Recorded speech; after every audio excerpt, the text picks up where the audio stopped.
ವಿವಾಹ ಮಾಡಿಕೊಡ್ತಕ್ಕಂತಹ ಮಾವನ ಸ್ಥಾನವನ್ನು ಪಡೆದವರಿಗೆ ಗುರುತ್ವ ಇದೆ. ಯಾಕಂದ್ರೆ ಎರಡು ಮಾತು ಉಪದೇಶ ಮಾಡ್ತಾನೆ ಅವ. ಧರ್ಮೇಚ ಅರ್ಥೇಚ ಕಾಮೇಚ ನಾತಿ ಚರಿತವ್ಯಾ ತ್ವಯೇಯಂ ಅಂತ ಹೇಳ್ತಾನೆ. ಇವ ನಾತಿ ಚರಾಮಿ ಅಂತ ಹೇಳಬೇಕು. ಅಷ್ಟೇ ಅಲ್ಲ, ಸಹಧರ್ಮಶ್ಚರ್ಯತಾಂ ಅಂತ ಉಪದೇಶ ಕೊಡ್ತಾನೆ. ಇವ ಸಹಧರ್ಮಂ ಚರಿಷ್ಯಾಮಿ ಅಂತ ಹೇಳಬೇಕು. ಈ ಎರಡು ಮಾತನ್ನು ಉಪದೇಶಿಸಿದ ಕಾರಣದಿಂದ ಹೆಣ್ಣು ಕೊಟ್ಟಂತಹ ಮಾವನಿಗೆ ಒಂದು ತಂದೆಯ ಸ್ಥಾನ ಇದೆ. ಅದನ್ನು ಗುರುತ್ವ ಅಂತ ಕರೀತಾನೆ. ಗುರುವಾದದ್ದರಿಂದ ಅವನಿಗಿಂತ ಈ ಅಳಿಯ ಎಷ್ಟು ಬೇಕಾದರೂ ಓದಿರಬಹುದು. ಅವ ನ್ಯಾಯಸುಧಾಮಂಗಳ ಜೊತೆಗೆ ಚಂದ್ರಿಕಾಮಂಗಲವನ್ನು ಬೇಕಾದರೂ ಮಾಡಿರಬಹುದು. ಹೆಣ್ಣು ಕೊಟ್ಟ ಮಾವ SSLCಯಲ್ಲಿ ಫೈಲ್ ಆಗಿದ್ದಿರ್ಬೋದು, ತೊಂದರೆ ಇಲ್ಲ. ಆದರೆ ಆತ ಕೊಟ್ಟ ಹೆಣ್ಣನ್ನು ಸ್ವೀಕರಿಸಿದ ಅಂತಾದ ಮೇಲೆ ಅವರಿಗೆ ಎದ್ದು ನಿಲ್ಲಬೇಕು, ನಮಸ್ಕಾರ ಮಾಡಬೇಕು ಅನ್ನುವುದು ಈ ಅಳಿಯನಿಗೆ ಅದು ಲೋಕಾಚಾರ ಪ್ರಾಪ್ತವಾದ ಶಿಷ್ಟಾಚಾರ. ಆದ್ರಿಂದ ತಂದೆಯಾದ ದಕ್ಷ ಬಂದಾಗ ನಾವು ಎದ್ದು ನಿಲ್ಲಬೇಕಾದದ್ದು ವಾಸ್ತವ, ನಿಲ್ಲಬೇಕು. ಆದರೆ ಏನು ಮಾಡೋಣ ಹೇಳು? ಯಾರಾದರೂ ಬರುವಾಗ ನಾವು ಎದ್ದು ನಿಲ್ಲುವುದು ಆ ವ್ಯಕ್ತಿ ಬಂದ ಅನ್ನುವ ಕಾರಣದಿಂದ ಅಲ್ಲ. ವ್ಯಕ್ತಿಯ ಶರೀರ ಅನ್ನುವುದು ಒಂದು ರಥ. ಆ ರಥದಲ್ಲಿ ರಥಿಕನಾಗಿರತಕ್ಕಂಥವ ಭಗವಂತ. ಆ ಭಗವಂತ ಬಂದ ಅಂತ ಹೇಳಿ ನಾವು ಎದ್ದು ನಿಲ್ಲುವುದು. ಯಾರೇ ಬರಲಿ, ಪ್ರತ್ಯುದ್ಗಮ ಪ್ರಶ್ರಯಣಾಭಿವಾದನಂ ವಿಧೀಯತೆ ಸಾಧು ಮಿಧಸ್ಸು ಮಧ್ಯಮೇ ಪರಸ್ಮೀ ಪುರುಷಾಯ ಚೇತಸ ಗುಹಾಶಯಾಯೈವ ನ ದೇಹ ಮಾನಿನೇ. ಹಿರಿಯರು ಬಂದಾಗ ಪ್ರತ್ಯುದ್ಗಮನವನ್ನು ಮಾಡ್ತೇವೆ. ಅವರು ಅಲ್ಲಿ ಬರ್ತಾ ಇರುವಾಗ ಮನೆಯಲ್ಲಿದ್ದವರು ಎದ್ದು ಬಾಗಿಲು ತೆಗೆದು ಹೊರಗೆ ಬಂದು ಅವರ ಕೈ ಹಿಡಿದು ಒಳಗೆ ಕರ್ಕೊಳ್ತೇವೆ. ಇದು ಪ್ರತ್ಯುದ್ಗಮನ ಅಂತ ಹೆಸರು. ಅವರ ಪಾದ ಪ್ರಕ್ಷಾಳನೆ ಮಾಡಿ ಒಳಗೆ ಕರೆದು ಅವರ ಪಾದ ಜಲದಿಂದ ಕೆಸರಾದಂತಹ ಮನೆಯ ಕೆಸರನ್ನು ತಲೆಗೆ ಒರೆಸಿಕೊಂಡು ತಾನು ಎರಡೂ ಕಿವಿಗಳನ್ನು ಬಲಗಿವಿಯನ್ನು ಬಲಗೈಯಿಂದಲೂ ಎಡಗಿವಿಯನ್ನು ಎಡಗೈಯಿಂದಲೂ ಹಿಡಿದುಕೊಂಡು ತನ್ನ ಗೋತ್ರ ಪ್ರವರವನ್ನು ಹೇಳಿ ಅಭಿವಾದನವನ್ನು ಮಾಡ್ತೇವೆ. ಇದು ಹಿರಿಯರಿಗೆ ಮಾಡಬೇಕಾದಂತಹ ಗೌರವ. ಪ್ರತ್ಯುದ್ಗಮ ಪ್ರಶ್ರಯಣಾಭಿವಾದನ ವಿಧೀಯತೆ ಸಾಧು ಮಿಥಸ್ಸು ಮಧ್ಯಮೇ. ಪ್ರಿಯಳೇ ತನ್ನ ಹೆಂಡತಿಯನ್ನು ಸಂಬೋಧನೆ ಮಾಡಿ ಹೇಳ್ತಾನೆ ರುದ್ರ. ಯಾಕೆ ಮಾಡ್ತೇವೆ ಗೊತ್ತೋ ಅವರಿಗೆ ನಮಸ್ಕಾರ? ಯಾಕೆ? ಪರಸ್ಮೀ ಪುರುಷಾಯ, ಅಲ್ಲಿ ಗುಹಾಶಯನಾಗಿ ಪರಮಪುರುಷ ಇದ್ದಾನೆ ಅಂತ ಅವನಿಗೆ ಮಾಡುವುದು, ಬಂದ ವ್ಯಕ್ತಿಗೆ ಮಾಡುವುದಲ್ಲ. ಬಂದ ವ್ಯಕ್ತಿ ಅವನು ಎಷ್ಟರವ ಅನ್ನೋದು ಲೆಕ್ಕ ಅಲ್ಲ. ಅದರಲ್ಲಿ ಅಂತಸ್ಥಿತನಾಗಿ ಭಗವಂತ ಎಷ್ಟು ಸಾನ್ನಿಧ್ಯವನ್ನು ಹೊಂದಿದ್ದಾನೆ ಅನ್ನುವುದರಿಂದ ನಮ್ಮ ನಮಸ್ಕಾರ. ನಾನು ಬಂದಾಗ ನನ್ನ ಮಾವನಾಗಿ ದಕ್ಷ ಪ್ರಜಾಪತಿ ಬಂದಾಗ ಎದ್ದು ನಿಲ್ಲಬೇಕಿತ್ತು. ಆದರೆ ಅಲ್ಲಿ ದೇವರೇ ಕಾಣಿಸಲಿಲ್ಲ ನನಗೆ. ಎಲ್ಲಿ ದೇವರೇ ಇಲ್ಲವೋ ಆವಾಗ ಸುಮ್ಮನೆ ಎದ್ದು ನಿಂತರೆ ಅದು ಅನಾಚಾರವಾಗುತ್ತೆ, ಅದು ಆಚಾರವಾಗುವುದಿಲ್ಲ. ನನ್ನ ಮುಂಭಾಗದಲ್ಲಿ ಚತುರ್ಮುಖ ಬ್ರಹ್ಮ ಉಪವಿಷ್ಟನಾಗಿದ್ದ. ಚತುರ್ಮುಖ ಬ್ರಹ್ಮ ಅನ್ನೋದು ಪರಮಶುದ್ಧ ಸತ್ವ ಸ್ವಭಾವದ ವ್ಯಕ್ತಿತ್ವ. ಆ ಶುದ್ಧ ಸತ್ವ ಸ್ವಭಾವದಲ್ಲಿ ನಾನು ಭಗವಂತನನ್ನು ಧ್ಯಾನ ಮಾಡುತ್ತಾ ಕೂತಿದ್ದೆ. ಅದಕ್ಕೆ ವಸುದೇವ ಅಂತ ಹೆಸರು. ಶುದ್ಧ ಮನಸ್ಸಿಗೆ ಸತ್ವಂ ವಿಶುದ್ಧಂ ವಸುದೇವ ಸಂಹಿತಂ. ಶುದ್ಧವಾದ ಮನಸ್ಸನ್ನು ವಸುದೇವ ಅಂತ ಕರೀತಾರೆ. ವಸು ಅಂದರೆ ಸಂಪತ್ತು, ದೇವ ಅಂದರೆ ದಿವ್ಯತಿ, ಕೊಡುವವ ಅಂತ ಅರ್ಥ. ಅತ್ಯಂತ ಶ್ರೇಷ್ಠವಾದ ಮೋಕ್ಷ ಸಂಪತ್ತನ್ನು ಕೊಡತಕ್ಕಂತಹ ಪರಿಶುದ್ಧ ಮನಸ್ಸನ್ನು ವಸುದೇವ ಅಂತ ಕರೀತಾರೆ. ಶುದ್ಧವಾದ ಮನಸ್ಸಿನಲ್ಲಿ ಪ್ರಕಟನಾಗುವ ಭಗವಂತನಿಗೆ ವಾಸುದೇವ ಅಂತ ಹೆಸರು. ಆಗ ಶುದ್ಧ ಮನಸ್ಸಿನಲ್ಲಿ ಪ್ರಕಟನಾಗುವ ರುದ್ರದೇವರ ವಸುದೇವದಲ್ಲಿ ಸಂಸ್ಥಿತವಾದ ಭಗವಂತನ ವಾಸುದೇವ ರೂಪವನ್ನು ನಾನು ಧ್ಯಾನ ಮಾಡ್ತಾ ಕೂತಿದ್ದೆ. ಅಷ್ಟು ಹೊತ್ತಿಗೆ ನಿನ್ನ ತಂದೆಯಾದ ದಕ್ಷ ಬಂದ. ಬರುವಾಗ ಅಲ್ಲಿ ದೇವರು ಕಾಣಿಸಲಿಲ್ಲ.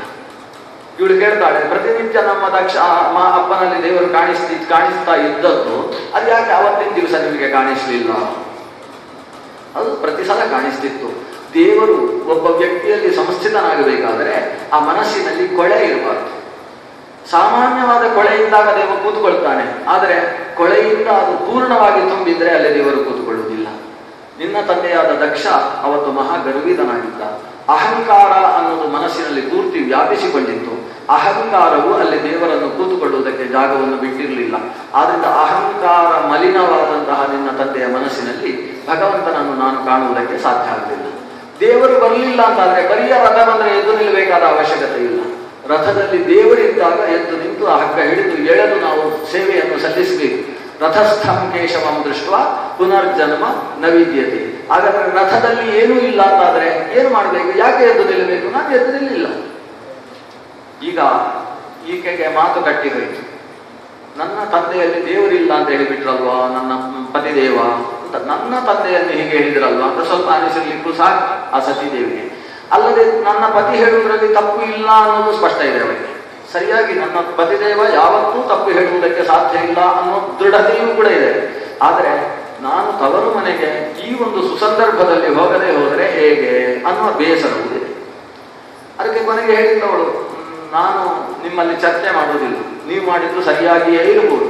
ಸರಿಯಾಗಿದ್ರೂ ಕೂಡ ದೊಡ್ಡವರು ತಪ್ಪು ಮಾಡಿದಾಗ ಚಿಕ್ಕವರು ಅದನ್ನು ಎತ್ತಿ ಆಡದೆ ಅದನ್ನು ಸಹಿಸಿಕೊಂಡಿರುವುದು ಒಳ್ಳೆಯದು ಅಂತ ಶಾಸ್ತ್ರಕಾರ ಹೇಳಿದ್ದಾರಲ್ಲ ಅಂತ ಮತ್ತೆ ಮಾಡಿದ್ರು.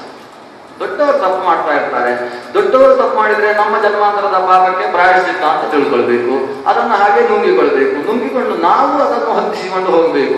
ಹಾಗಾಗಿ ನಾವು ಈ ಬಾರಿ ಅಲ್ಲಿಗೆ ಹೋದರೆ ನನ್ನ ತಂದೆ ತಾಯಿಯರಿಗೆ ಎಷ್ಟು ಆನಂದ ಆಗುತ್ತೆ ಅಂದ್ರೆ, ನಾವು ಇಷ್ಟು ಶಾಪ ಕೊಟ್ಟು ಇವರನ್ನು ತುಚ್ಛೀಕರಿಸಿದ್ರು ಕೂಡ ಏನು ಮನಸ್ಸಿಗೆ ಹಚ್ಚಿಕೊಳ್ಳದೆ ಬಂದುಬಿಟ್ಟಿದ್ದಾರೆ ನೋಡಿ ಅಂತ ಭಾರೀ ಖುಷಿಯಿಂದ ನಮ್ಮನ್ನು ಉಳಿದೆಲ್ಲ ಅಳಿಯಂದಿರನ್ನು ತಾನು ಗೌರವಿಸುವುದಕ್ಕಿಂತ ಹೆಚ್ಚು ತಮ್ಮನ್ನು ಗೌರವಿಸುವ ಅವಕಾಶ ಇದೆ.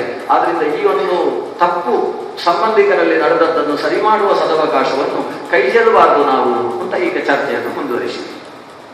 ಆದ್ರೆ ರುದ್ರ ಅವನಿಗೆ ಸ್ಥಾಣು ಅಂತ ಹೆಸರು. ಸ್ಥಾಣು ಅಂದ್ರೆ ಅಲುಗಾಡದೆ ನಿಲ್ಲುವವ ಅಂತ ಅರ್ಥ. ಒಂದು ಬಾರಿ ತೀರ್ಮಾನವನ್ನು ತೆಗೆದುಕೊಂಡ ಅಂತ ಹೇಳಿದ್ರೆ ಅದರಲ್ಲಿ ವ್ಯತ್ಯಾಸ ಇಲ್ಲ. ರುದ್ರ ಹೇಳಿದ, ನೀನು ಹೋಗುವುದಾದ್ರೆ ನನ್ನ ಅಭ್ಯಂತರ ಏನಿಲ್ಲ, ನೀನು ಹೋಗು, ನಾನು ಬರುವುದಿಲ್ಲ ಅಷ್ಟೇ. ನಿನಗೆ ಅವರೇನು ಶಾಪ ಕೊಡಲಿಲ್ಲ, ನನಗೆ ಶಾಪ ಕೊಟ್ಟದ್ದು. ಅದನ್ನ ನಾನು ಬಂದ್ರೆ ಯಜ್ಞ ಎಡವಟ್ಟಾಗುತ್ತೆ, ನೀನು ಹೋಗು, ಚೆನ್ನಾಗಿ ಯಾಗ ನಡೀಬಹುದು, ಬೇಕಾದ್ರೆ ಹೋಗು. ಆಕೆ ಹೇಳ್ತಾಳೆ, ನಮ್ಮ ಅರ್ಥವಾದ ನಿಮ್ಮನ್ನು ಬಿಟ್ಟು ನಾನು ಹೇಗೆ ಹೋಗುವುದು? ಅಲ್ಲಿ ನನ್ನ ಅಕ್ಕಂದಿರೆಲ್ಲ ಗಂಡಂದಿರ ಜೊತೆಗೆ ಬಂದಿರುವಾಗ ನಾನೊಬ್ಬಳೇ ಗಂಡ ಎಲ್ಲಿ ಅಂತ ಕೇಳಿದಾಗ ಎಷ್ಟು ನಾಲಿಗೆಯಲ್ಲಿ ಉತ್ತರ ಕೊಡುವುದು? ಆದ್ರಿಂದ ನಾನೊಬ್ಬಳೇ ಹೋಗುದು ಹೇಗೆ ಸರಿಯಾಗ್ತದೆ? ನೀವು ಬರಬೇಕು ಅಂದ್ರೆ ನನ್ನ ಹಠ. ಇವನು ಇನ್ನು ಇವಳಿಗೆ ಉತ್ತರ ಕೊಟ್ಟಿದ್ದು ಅಂತಾದ್ರೆ ಅದು ಸೂರ್ಯೋದಯವಾಗಿ ಸೂರ್ಯಾಸ್ತ ಆಗಿ ಮತ್ತೊಮ್ಮೆ ಸೂರ್ಯೋದಯವಾದರೂ ಮುಗಿಯುವುದಿಲ್ಲ ಅಂತ ಸ್ಪಷ್ಟವಾಯಿತು. ಯಾಕಂದ್ರೆ ಅವಳು ಸಾಮಾನ್ಯ ಅಲ್ಲ. ಉಮಾ ಅಂತ ಹೇಳಿದ್ರೆ ಅವಳಿಗೆ ವಾಕ್ ಅಂತ ಹೆಸರು. ವಾಗ್ವೈ ಉಮಾ ಸಮುತ್ತಿಷ್ಟ ಮನೋ ರುದ್ರ ಉದಾಹೃತ. ಇದು ವಾಕ್ ಮನಸ್ಸುಗಳ ದಾಂಪತ್ಯ. ಆದ್ರಿಂದ ಆಕೆಯ ಜೊತೆಗೆ ಮಾತಾಡ್ಲಿಲ್ಲ ರುದ್ರ. ಸ್ವಲ್ಪ ನನಗೆ ಸಂಧ್ಯಾವಂದನೆ ಸ್ವಲ್ಪ ಉಳ್ಕೊಂಡಿದೆ ಅಂತೇಳಿ ಪದ್ಮಾಸನ ಹಾಕಿ ಕೂತ್ಬಿಟ್ಟ. ಇವಳು ಆಡುವುದಕ್ಕೆ ಶುರು ಮಾಡಿದ.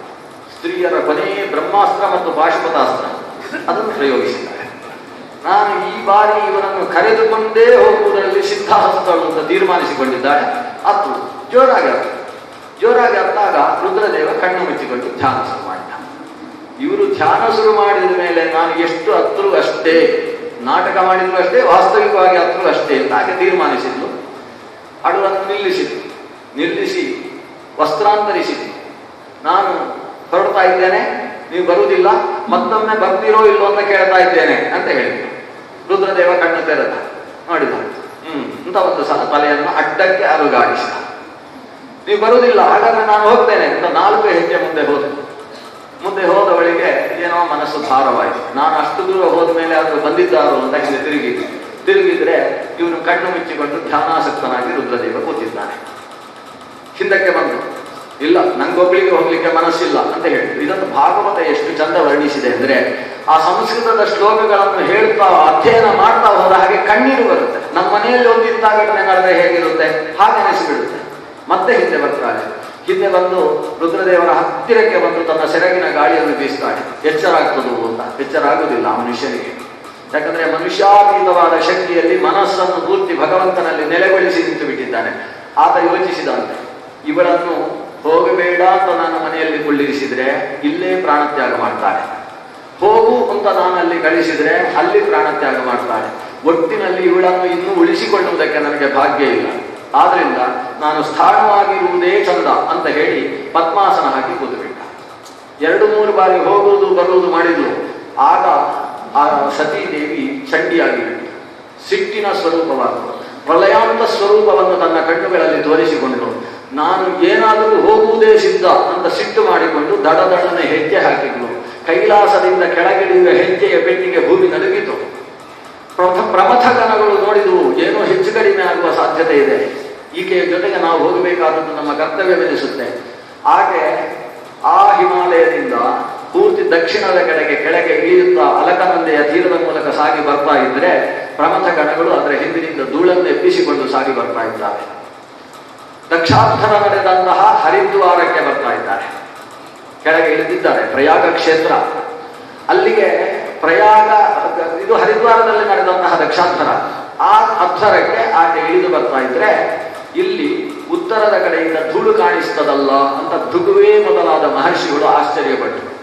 ಏನೋ ಉತ್ಪಾತಗಳು ಕಾಣಿಸ್ತಾ ಇದ್ದಾವೆ, ಯಜ್ಞಕ್ಕೆ ಅನಿಷ್ಟ ಉತ್ತರದ ಕಡೆಯಿಂದ ಬರುತ್ತೆ ಅನ್ನುವುದನ್ನು ಇದು ಸೂಚನೆ ಮಾಡ್ತಾ ಇದೆ.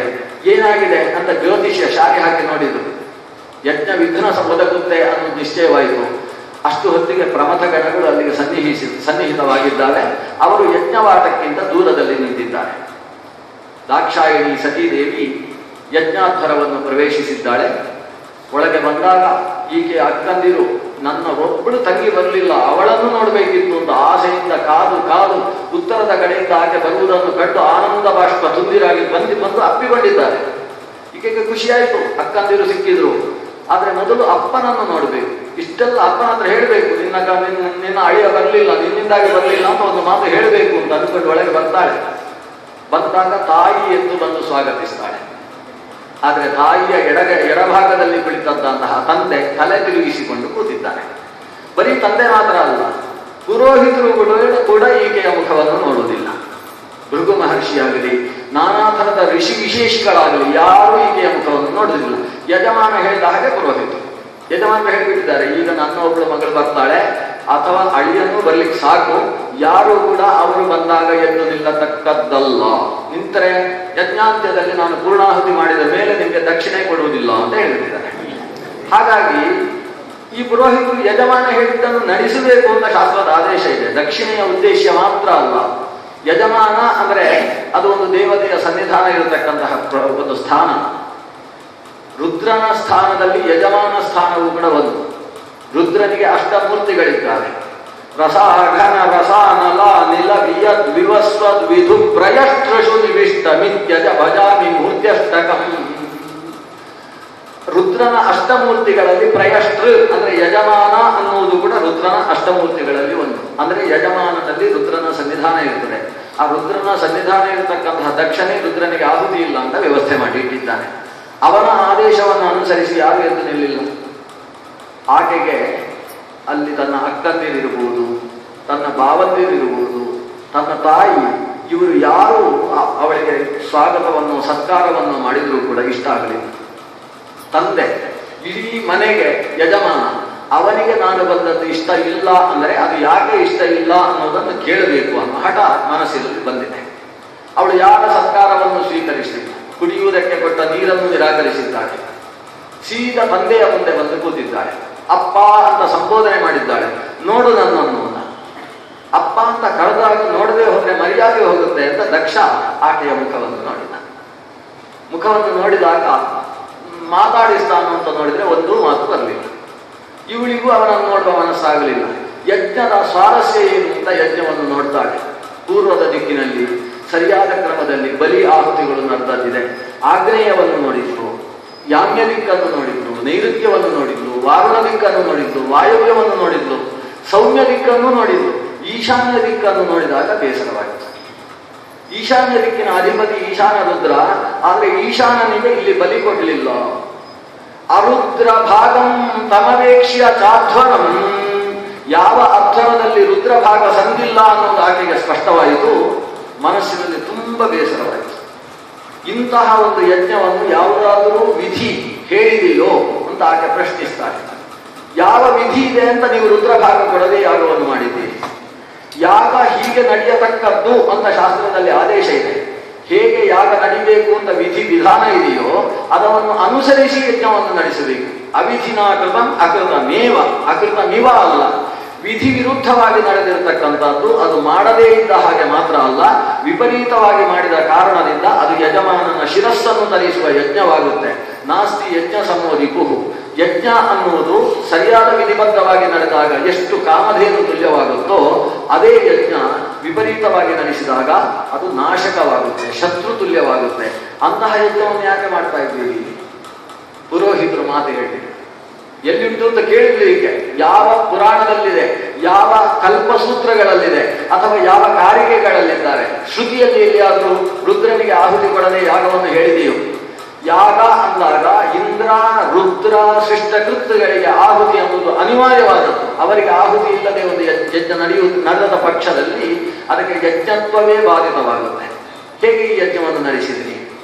ಪುರೋಹಿತರು ಉತ್ತರ ಕೊಡಲಿಲ್ಲ. ಯಾಕಂದ್ರೆ ಅವರಿಗೆ ವಿಧಿವಾಕ್ಯ ಯಾವುದು ಅಂದ್ರೆ ದಕ್ಷ ಹೇಳಿದ್ದೇ ವಿಧಿವಾಕ್ಯ. ಈ ಪುರೋಹಿತರು ಯಜಮಾನ ಹೇಳಿದ ಹಾಗೆ ಯಾಗ ಮಾಡಿದರೆ ಎಷ್ಟು ಸಮಸ್ಯೆ ಅನ್ನೋದಕ್ಕೆ ಜ್ವಲಂತ ದೃಷ್ಟಾಂತ ಇದು ದಕ್ಷಾಧ್ಯಾನ. ವಿಧಿ ಏನು ಹೇಳಿದೆ ಹಾಗೆ ಪುರೋಹಿತರು ಯಾಗ ಮಾಡಬೇಕು ಹೊರತು ಯಜಮಾನರು ಬೆಳಿಗ್ಗೆ 5 ಗಂಟೆಗೆ ಶುರುವಾಗಬೇಕು, 8 ಗಂಟೆಗೆ ನಾನು ನನ್ನ ಆಫೀಸಲ್ಲಿರಬೇಕು, ಪವಮಾನ ಹೋಮ ಮುಗಿಸಬೇಕು ಅಂತ ಹೇಳಿದ್ರೆ ಇವರು 5 ಗಂಟೆಗೆ ಯಜಮಾನ ಸಿದ್ಧ ಆಗಲಿಲ್ಲ, 7 ಗಂಟೆಗೆ ಬಂದ, 8 ಗಂಟೆಗೆ ಮುಗಿಸ್ತೇನೆ ಅಂತ ಮಾಡಿದರೆ ಈ ಪ್ರಸಂಗ ಹೇಗಾಗ್ತದೆ? ಇದಕ್ಕೆಲ್ಲ ಇದೊಂದು ಜ್ವಲಂತ ದೃಷ್ಟಾಂತವಾಗಿ ದಕ್ಷಾಧ್ವರ ಇದೆ. ಹೇಗೆ ನಡೆಸಬೇಕು ಯಜ್ಞ? ಯಾಗದ ಬಗ್ಗೆ ಶಾಸ್ತ್ರ ಹೇಗೆ ಹೇಳಿದೆ ಹಾಗೆ ನಡೆಸಿ, ಹೊರತು ಯಾರಿಗೆ ಯಾವುದು ಇಷ್ಟವಾಗುತ್ತೆ ಹಾಗೆ ನಡೆಸುವುದಲ್ಲ. ದಕ್ಷ ಹೇಳಿದ ರುದ್ರನಿಗೆ ಆಹುತಿ ಕೊಡಬಾರದು, ಹೀಗೆ ಯಾಗ ನಡೀಬೇಕು. ಭೃಗುವೇ ಮೊದಲಾದ ಮಹಾ ಋಷಿಗಳಲ್ಲಿ ಎತ್ತರದ ಋಷಿ ಅಂತ ಹೇಳಿದ್ರೆ ಭೃಗುವಿಗಿಂತ ಎತ್ತರದ ಮತ್ತೊಬ್ಬ ಋಷಿ ಇಲ್ಲ. ಎತ್ತರದ 13ನೇ ಕಕ್ಷೆಯಲ್ಲಿ ಬರತಕ್ಕಂತಹ ಎತ್ತರದ ಭೃಗು ಮಹರ್ಷಿಯು ಕೂಡ ದಕ್ಷ ಹೇಳಿದ ಹಾಗೆ ಯಾಗ ನಡೆಸಿದ್ದಾನೆ. ಚಂಡಿ ಪ್ರಶ್ನೆ ಮಾಡಿದ್ದಕ್ಕೆ ಉತ್ತರ ಬರಲಿಲ್ಲ. ಆಗ ಅಪ್ಪನ ಮುಂದೆ ಮತ್ತೆ ಬಂದು ಕೂತಿದ್ದಾಳೆ. ಕೂತು ಕೇಳ್ತಾಳೆ, ಯಾಕಪ್ಪ ಈ ಮನಸ್ಥಿತಿ ನಿನ್ನದ್ದು? ಶಿವ ಅನ್ನುವುದು 2 ಅಕ್ಷರದ ಶಬ್ದ, ಹರ ಅನ್ನುವುದು 2 ಅಕ್ಷರದ ಶಬ್ದ. ಯಾವ ಈ ಶಿವ ಹರ ಅನ್ನುವ 2 ಅಕ್ಷರವನ್ನು ನಾಲಿಗೆಯಲ್ಲಿ ಉಚ್ಚರಿಸಿದರೆ ಜನ್ಮಾಂತರಕೃತವಾದ ಪಾಪಗಳ ಜೊತೆಗೆ ಅಂತಃಕರಣ ಶುದ್ಧವಾಗುತ್ತೋ, ಪಾಪಗಳು ನಷ್ಟವಾಗಿ ಹೋಗ್ತಾವೋ ಅಂತಹ ಶಿವನನ್ನು ಮನಸಾದ್ವೇಷ ಮಾಡ್ತಾ ಇದೆಯಲ್ಲ. ಲೋಕದ ಮನಸ್ಸೆಲ್ಲವನ್ನು ತೊಳೆದು ಶುದ್ಧಗೊಳಿಸತಕ್ಕಂತಹ ಮನೋನಿಯಾಮಕನಾದಂತಹ ರುದ್ರನಲ್ಲಿ ಯಾಕೆ ನಿನ್ನ ಮನಸ್ಸು ಹಳಸಿ ಹೋಯಿತು? ಆ ರುದ್ರದೇವನ ಕೈಗೆ ನನ್ನನ್ನು ತಾನಾಗಿ ಒಪ್ಪಿಸಿ ಮಹಾಪುಣ್ಯವನ್ನು ಸಂಪಾದನೆ ಮಾಡಿದಂತಹ ನೀನು ಅವನನ್ನು ದ್ವೇಷಿಸುವುದರ ಮೂಲಕ ಪುಣ್ಯವನ್ನು ಹ್ರಾಸಗೊಳಿಸಿಕೊಂಡದ್ದು ಮಾತ್ರವಲ್ಲದೆ ಯಾಕೆ ಮಹತ್ ಪಾಪಿಯಾಗಿ ಬಿಟ್ಟೆ? ಶಾಸ್ತ್ರ ವಿಹಿತವಾದಂತಹ ವಿಧಾನಕ್ಕೆ ವಿರುದ್ಧವಾಗಿ ಯಜ್ಞವನ್ನು ನಡೆಸಿದರೆ ಅದು ಮಹಾಶತ್ರು ಅಂತ ನಿನಗೆ ಗೊತ್ತಿದ್ದು ಯಾಕೆ ನೀನು ಇಂತಹ ಅನಿಷ್ಟಕಾರಕವಾದ ಯಜ್ಞದಲ್ಲಿ ತೊಡಗಿದಿ? ಮನಸ್ಸಿನಲ್ಲಿ ದ್ವೇಷ ರೋಷ ಅನ್ನೋದು ಸೇರಿದರೆ ಎಂತಹ ಶುಭಕರ್ಮವೂ ಕೂಡ ವಿಷ ಹಿಂಡಿದ ಹಾಲಿನ ಹಾಗಾಗ್ತದೆ ಅನ್ನೋದು ನಿನಗೆ ಗೊತ್ತಾಗುವುದಿಲ್ವೇನು? ಇಷ್ಟು ಅನಿಷ್ಟಕಾರಕವಾದ ಯಾಗದಲ್ಲಿ ಯಾಕೆ ನಿನ್ನನ್ನು ನೀನು ತೊಡಗಿಸಿಕೊಂಡಿ? ಸ್ವಲ್ಪ ಜೋರಾಗಿ ಖಾರವಾಗಿ ಆಕೆ ಪ್ರಶ್ನಿಸಿದ್ದಾಳೆ. ದಕ್ಷ ಉತ್ತರ ಹೇಳುವುದಕ್ಕೆ ಇಷ್ಟಪಡುವುದಿಲ್ಲ. ಯಾಕಂದರೆ ಈ ಮಗಳ ಜೊತೆಗೆ 16 ವರ್ಷ ಸಂಸಾರ ಮಾಡಿದ್ದಾನೆ. ಇವಳು ಸಾಮಾನ್ಯದವಳಲ್ಲ. ಪ್ರಶ್ನೆಗಳನ್ನು ಕೇಳಲಿಕ್ಕೆ ಶುರು ಮಾಡಿದರೆ ಇವಳಿಗೆ ಉತ್ತರ ಹೇಳಿ ನಾನು ಅವಳನ್ನು ಒಪ್ಪಿಸುವುದಕ್ಕೆ ಸಾಧ್ಯ ಇಲ್ಲ. ಮಹಾಜ್ಞಾನಿ ಇದ್ದಾಳೆ ಅನ್ನುವುದನ್ನು ಅರಿತವ. ಹಾಗಾಗಿ ಆಕೆಯ ಪ್ರಶ್ನೆಗೆ ಉತ್ತರ ಕೊಡುವುದಿಲ್ಲ, ಸುಮ್ಮನಾಗಿ ಬಿಡ್ತಾನೆ. ಯಾಕಂದ್ರೆ ಮಾಡಿದ್ದು ತಪ್ಪು ಅನ್ನೋದು ಅವನಿಗೂ ಗೊತ್ತಿದೆ. ಆಗ ಆಕೆ ಹೇಳ್ತಾಳೆ, ಅಪ್ಪ, ನಾನು ನಿನ್ನ ಮಗಳಾಗಿ ಹುಟ್ಟಿದ್ದೆ ದೊಡ್ಡ ತಪ್ಪಾಗಿ ಹೋಯಿತು.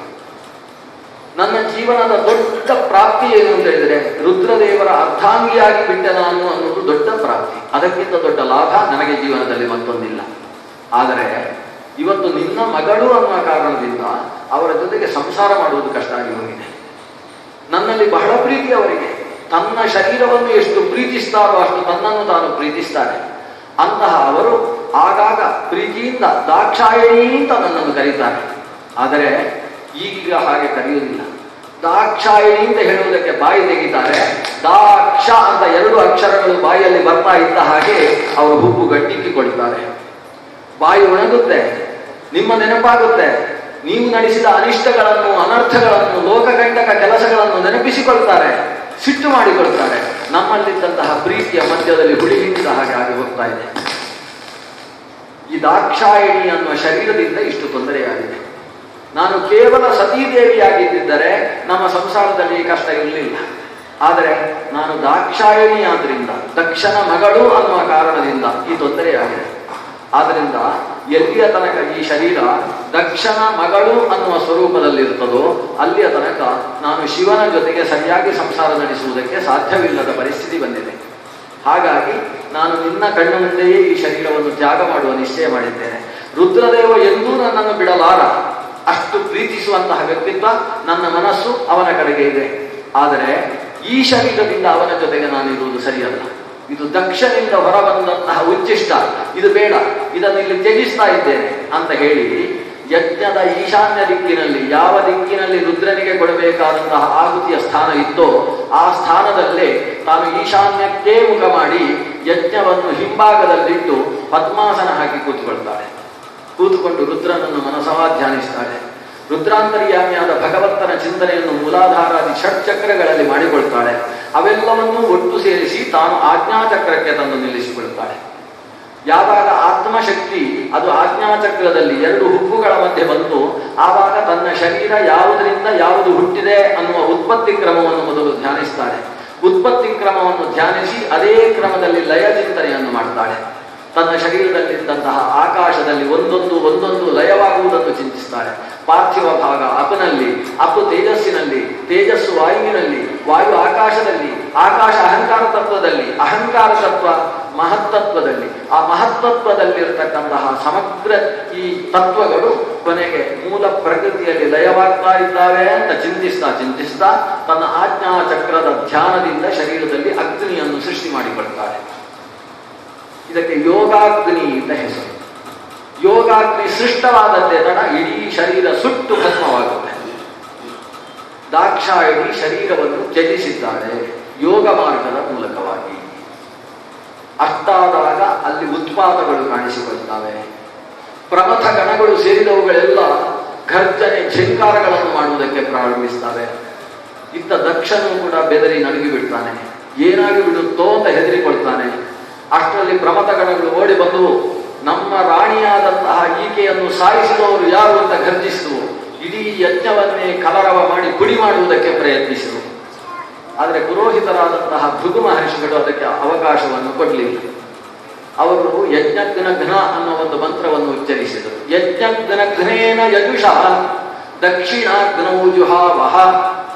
ದಕ್ಷಿಣಾಗ್ನಿಯಲ್ಲಿ ಯಜ್ಞಘ್ನ ಅನ್ನುವ ಮಂತ್ರಗಳಿಂದ, ಯಜುರು ಮಂತ್ರದಿಂದ ಆಹುತಿಯನ್ನು ಕೊಡ್ತಾರೆ.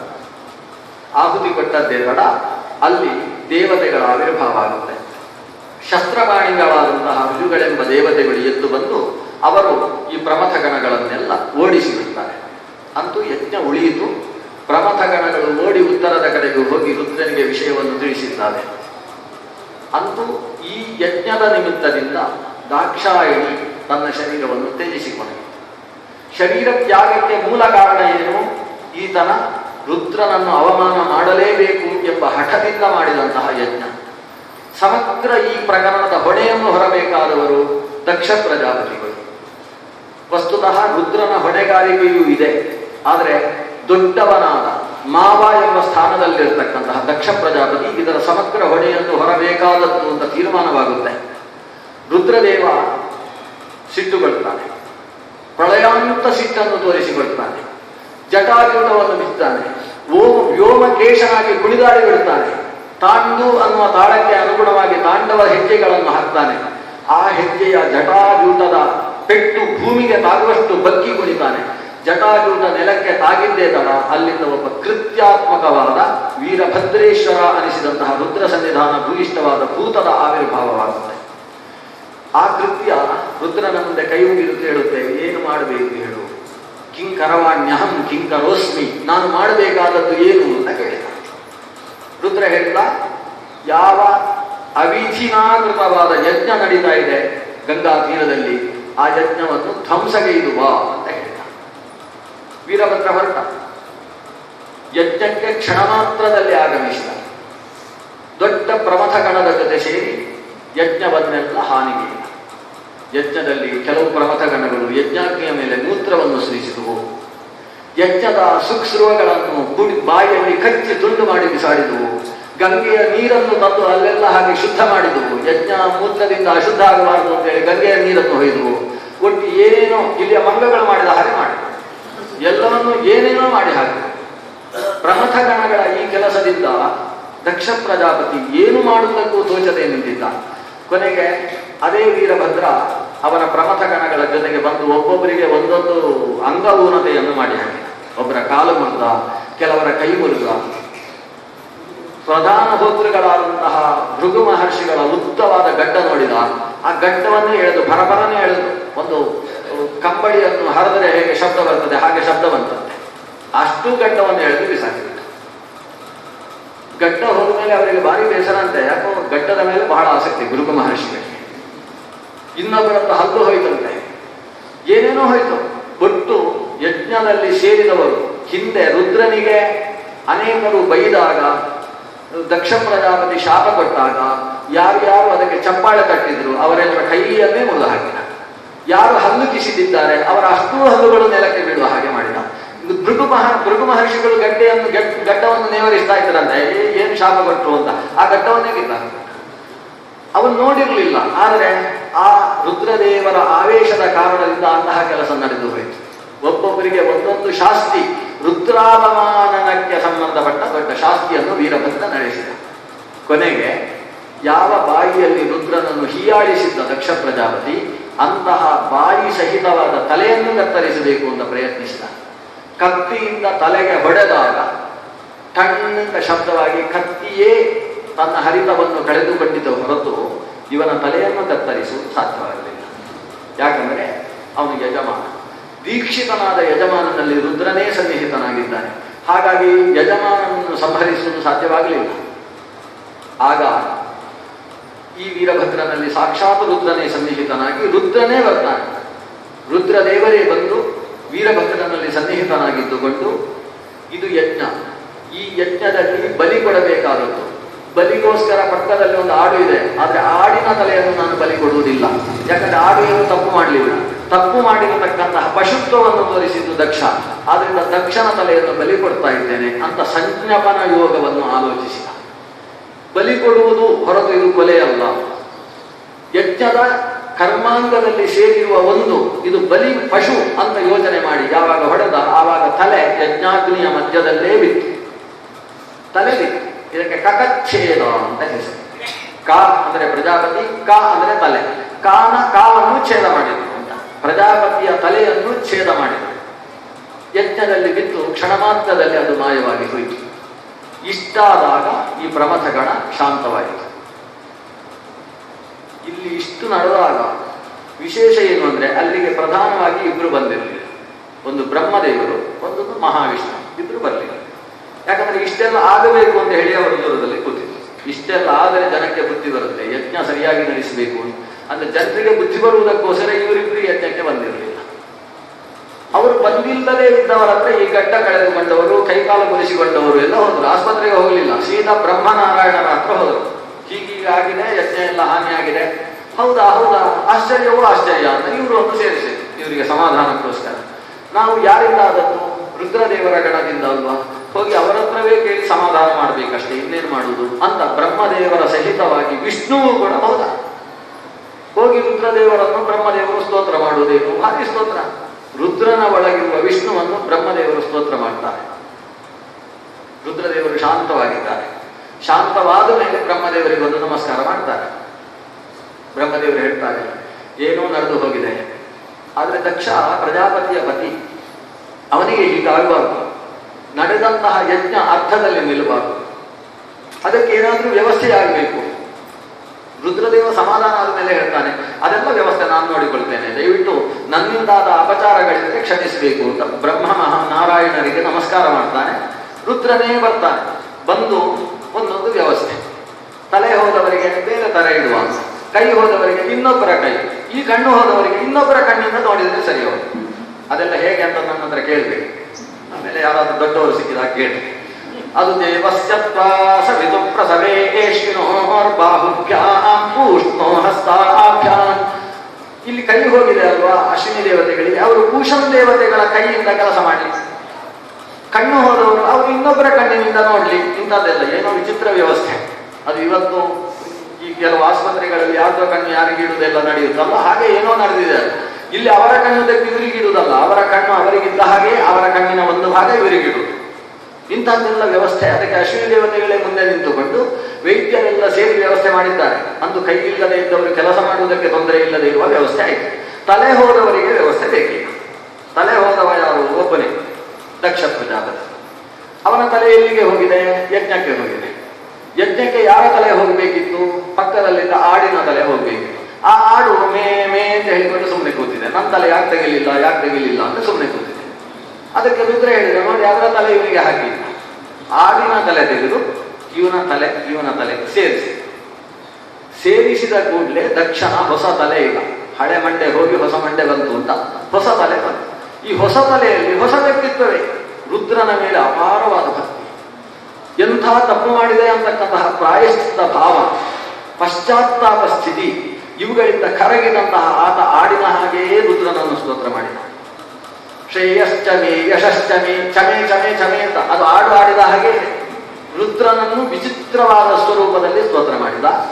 ಆ ರುದ್ರ ಎಲ್ಲಾ ವಸ್ತುಗಳಲ್ಲೂ ಸನ್ನಿಹಿತನಾಗಿ ಹೇಗೆ ಲೋಕ ಕ್ಷೇಮಂಕರನಾಗಿ ಪರಶಿವನೆನಿಸಿದ್ದಾನೆ ಅನ್ನುವುದನ್ನು ಉಪಪಾದನೆ ಮಾಡಿದ.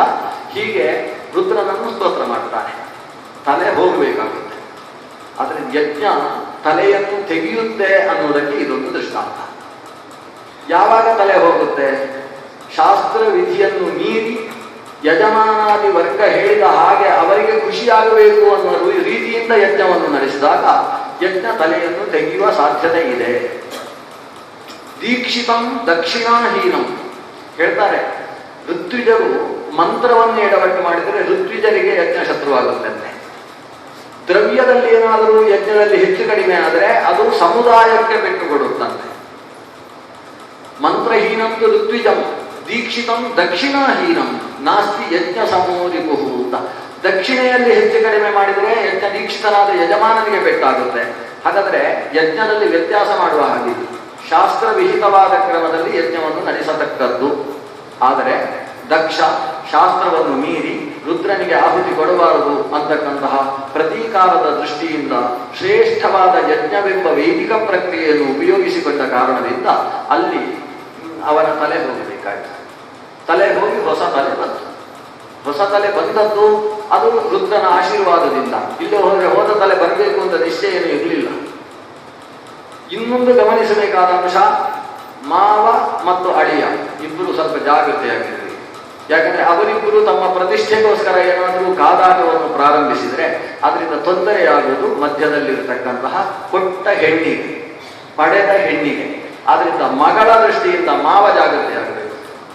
ಅಪ್ಪ ಯಾರು ಮದುವೆ ಮಾಡಿಕೊಟ್ಟಿದ್ದಾನೆ, ಅಳಿಯ ತನ್ನ ಹೆಂಡತಿ ತನ್ನ ಕೈಯಲ್ಲೇ ಇರಬೇಕಾದ್ರೆ ಅವನು ಜಾಗ್ರತೆಯಾಗಿರಬೇಕು. ಅದರಿಂದ ಅಳಿಯನಿಗೆ ಜವಾಬ್ದಾರಿ ಏನು ಅಂದ್ರೆ ತನ್ನ ಹೆಂಡತಿಯ ತವರು ಮನೆಯ ಕಡೆಗೆ ಮಾತಾಡುವಾಗ ನಾಲಿಗೆ ಬಿಗಿ ಇಟ್ಟುಕೊಳ್ಳುವುದು ಅವನ ಜವಾಬ್ದಾರಿಯಾಗುತ್ತೆ. ಕೊಟ್ಟ ಅಪ್ಪನಿಗೆ ಏನು ಜವಾಬ್ದಾರಿ? ತಾವು ಅಳಿಯನ ಕಡೆಗೆ ಅವಮಾನ ಆಗದೇ ಇರುವ ಹಾಗೆ ತನ್ನ ವ್ಯವಹಾರದಲ್ಲಿ ಜಾಗೃತಿಯಾಗತಕ್ಕಂಥದ್ದು ಅವನ ಜವಾಬ್ದಾರಿಯಾಗುತ್ತೆ.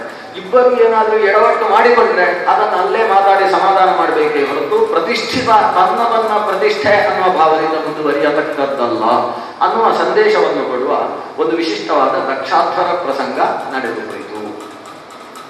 ಇಲ್ಲಿ ಶಾಪ ಪ್ರತಿಶಾಪಗಳು ಬಹಳ ನಡೆದು, ಚಿಕ್ಕವರು ದೊಡ್ಡವರಿಗೆಲ್ಲ ಶಾಪ ಕೊಟ್ಟಿದ್ದಾರೆ. ಈಗ ದಕ್ಷ ಪ್ರಜಾಪತಿ ರುದ್ರನಿಗಿಂತ ಬಹಳ ಕೆಳಗಿನವ. ಅಂತಹ ದಕ್ಷ 10ನೇ ಕಕ್ಷೆಯಲ್ಲಿರುವ ದಕ್ಷ 5ನೇ ಕಕ್ಷೆಯಲ್ಲಿರತಕ್ಕಂತಹ ಮಹಾರುದ್ರ ದೇವನಿಗೆ ಶಾಪ ಕೊಡ್ತಾನೆ ಅಂತ. ಜ್ಞಾನದ ವಿಷಯದಲ್ಲಿ ಶಾಪ ಬರುತ್ತೆ. ನೀವೆಲ್ಲ ಜ್ಞಾನಹೀನರಾಗಲಿ ಅಂತ ಶಾಪ ಬೇರೆ ಬಂತು. ಈ ಎಲ್ಲ ಶಾಪಗಳು ನಡೆಯತಕ್ಕಂಥವುಗಳಲ್ಲ, ಕೇವಲ ಅಲ್ಪಕಾಲಿಕವಾಗಿ ನಡೆಯತಕ್ಕಂಥವುಗಳು. ಅದನ್ನು ನಡೆಸಲೇಬೇಕು ಅಂತ ನಿಯಮ ಇಲ್ಲ.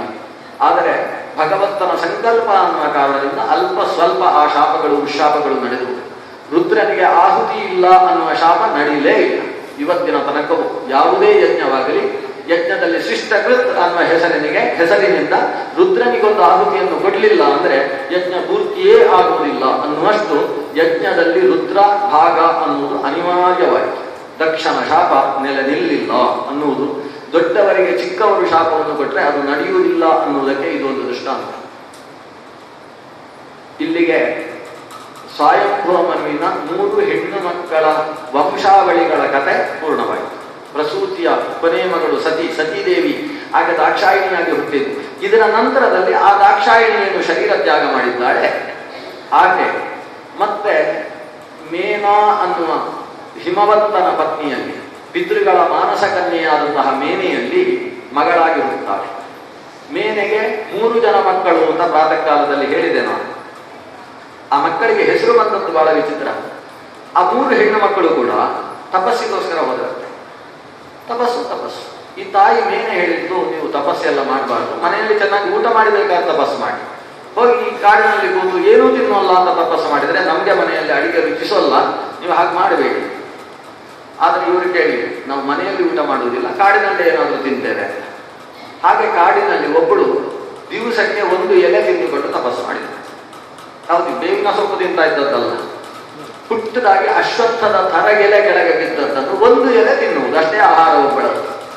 ಒಂದೇ ಪರ್ಣವನ್ನು ತಿನ್ನೋದ್ರಿಂದ ಅವಳಿಗೆ ಏಕಪರ್ಣ ಅಂತ ಹೆಸರು. ಮತ್ತೊಬ್ಬಳು ಮಗಳು, ಅವಳು ಎಲೆಯನ್ನು ತಿನ್ನೋಲ್ಲ ಅಂತ ಹೇಳಿ ದಿವಸಕ್ಕೆ ಒಂದು ದಾಸವಾಳದ ಹೂವನ್ನು ತಿನ್ನುವುದಷ್ಟೇ. ಒಂದು ದಾಸವಾಳದ ಹೂ ತುಂಬಾ ವಿಟಮಿನ್ ಇರ್ತದೆ, ದಾಸವಾಳ ಬಾರಿ ಒಳ್ಳೆಯದು ಶರೀರಕ್ಕೆ. ತಿಂತಾಳೆ. ಜಪಾಕುಸುಮ ಅಂತ ಕರೀತಾಳೆ, ಅಥವಾ ಪಾಟಲ ಪುಷ್ಪ ಅಂತ ಕರೀತಾರೆ. ದಿವಸಕ್ಕೆ ಒಂದು ಪಾಟಲವನ್ನು ತಿಂದದ್ರಿಂದ ಅವಳಿಗೆ ಏಕಪಾಟಲ ಅಂತ ಹೆಸರಾಯಿತು.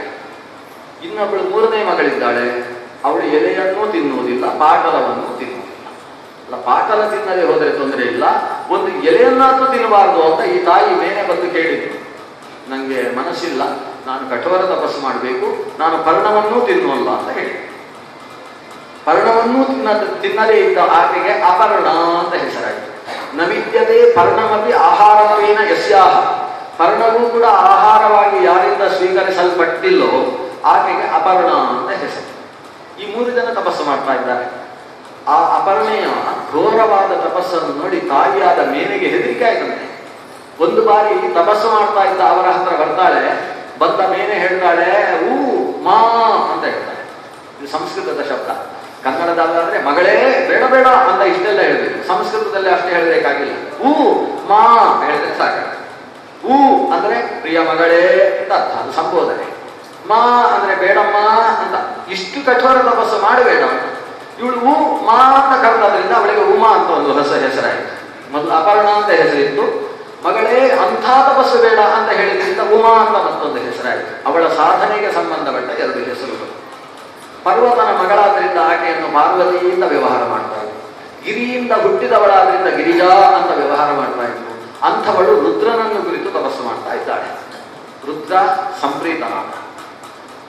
ಸಂಪ್ರೀತನಾದ ರುದ್ರ ತನ್ನ ತಪಸ್ಸಿನಲ್ಲಿ ತನ್ನ ಸಖಿಯನ್ನಾಗಿ ಸೇವೆಗೋಸ್ಕರ ಆಕೆಯನ್ನು ಹಿಮವತ್ ಪರ್ವತನ ಮೂಲಕವಾಗಿ ಸ್ವೀಕರಿಸ್ತಾನೆ. ಈಕೆ ತಪೋನಿಷ್ಠನಾದ ರುದ್ರನ ಸೇವೆಯನ್ನು ತನ್ನ ಶರೀರಕ್ಕಿಂತ ಹೆಚ್ಚು ಪ್ರೀತಿಯಿಂದ ಮಾಡ್ತಾಳೆ.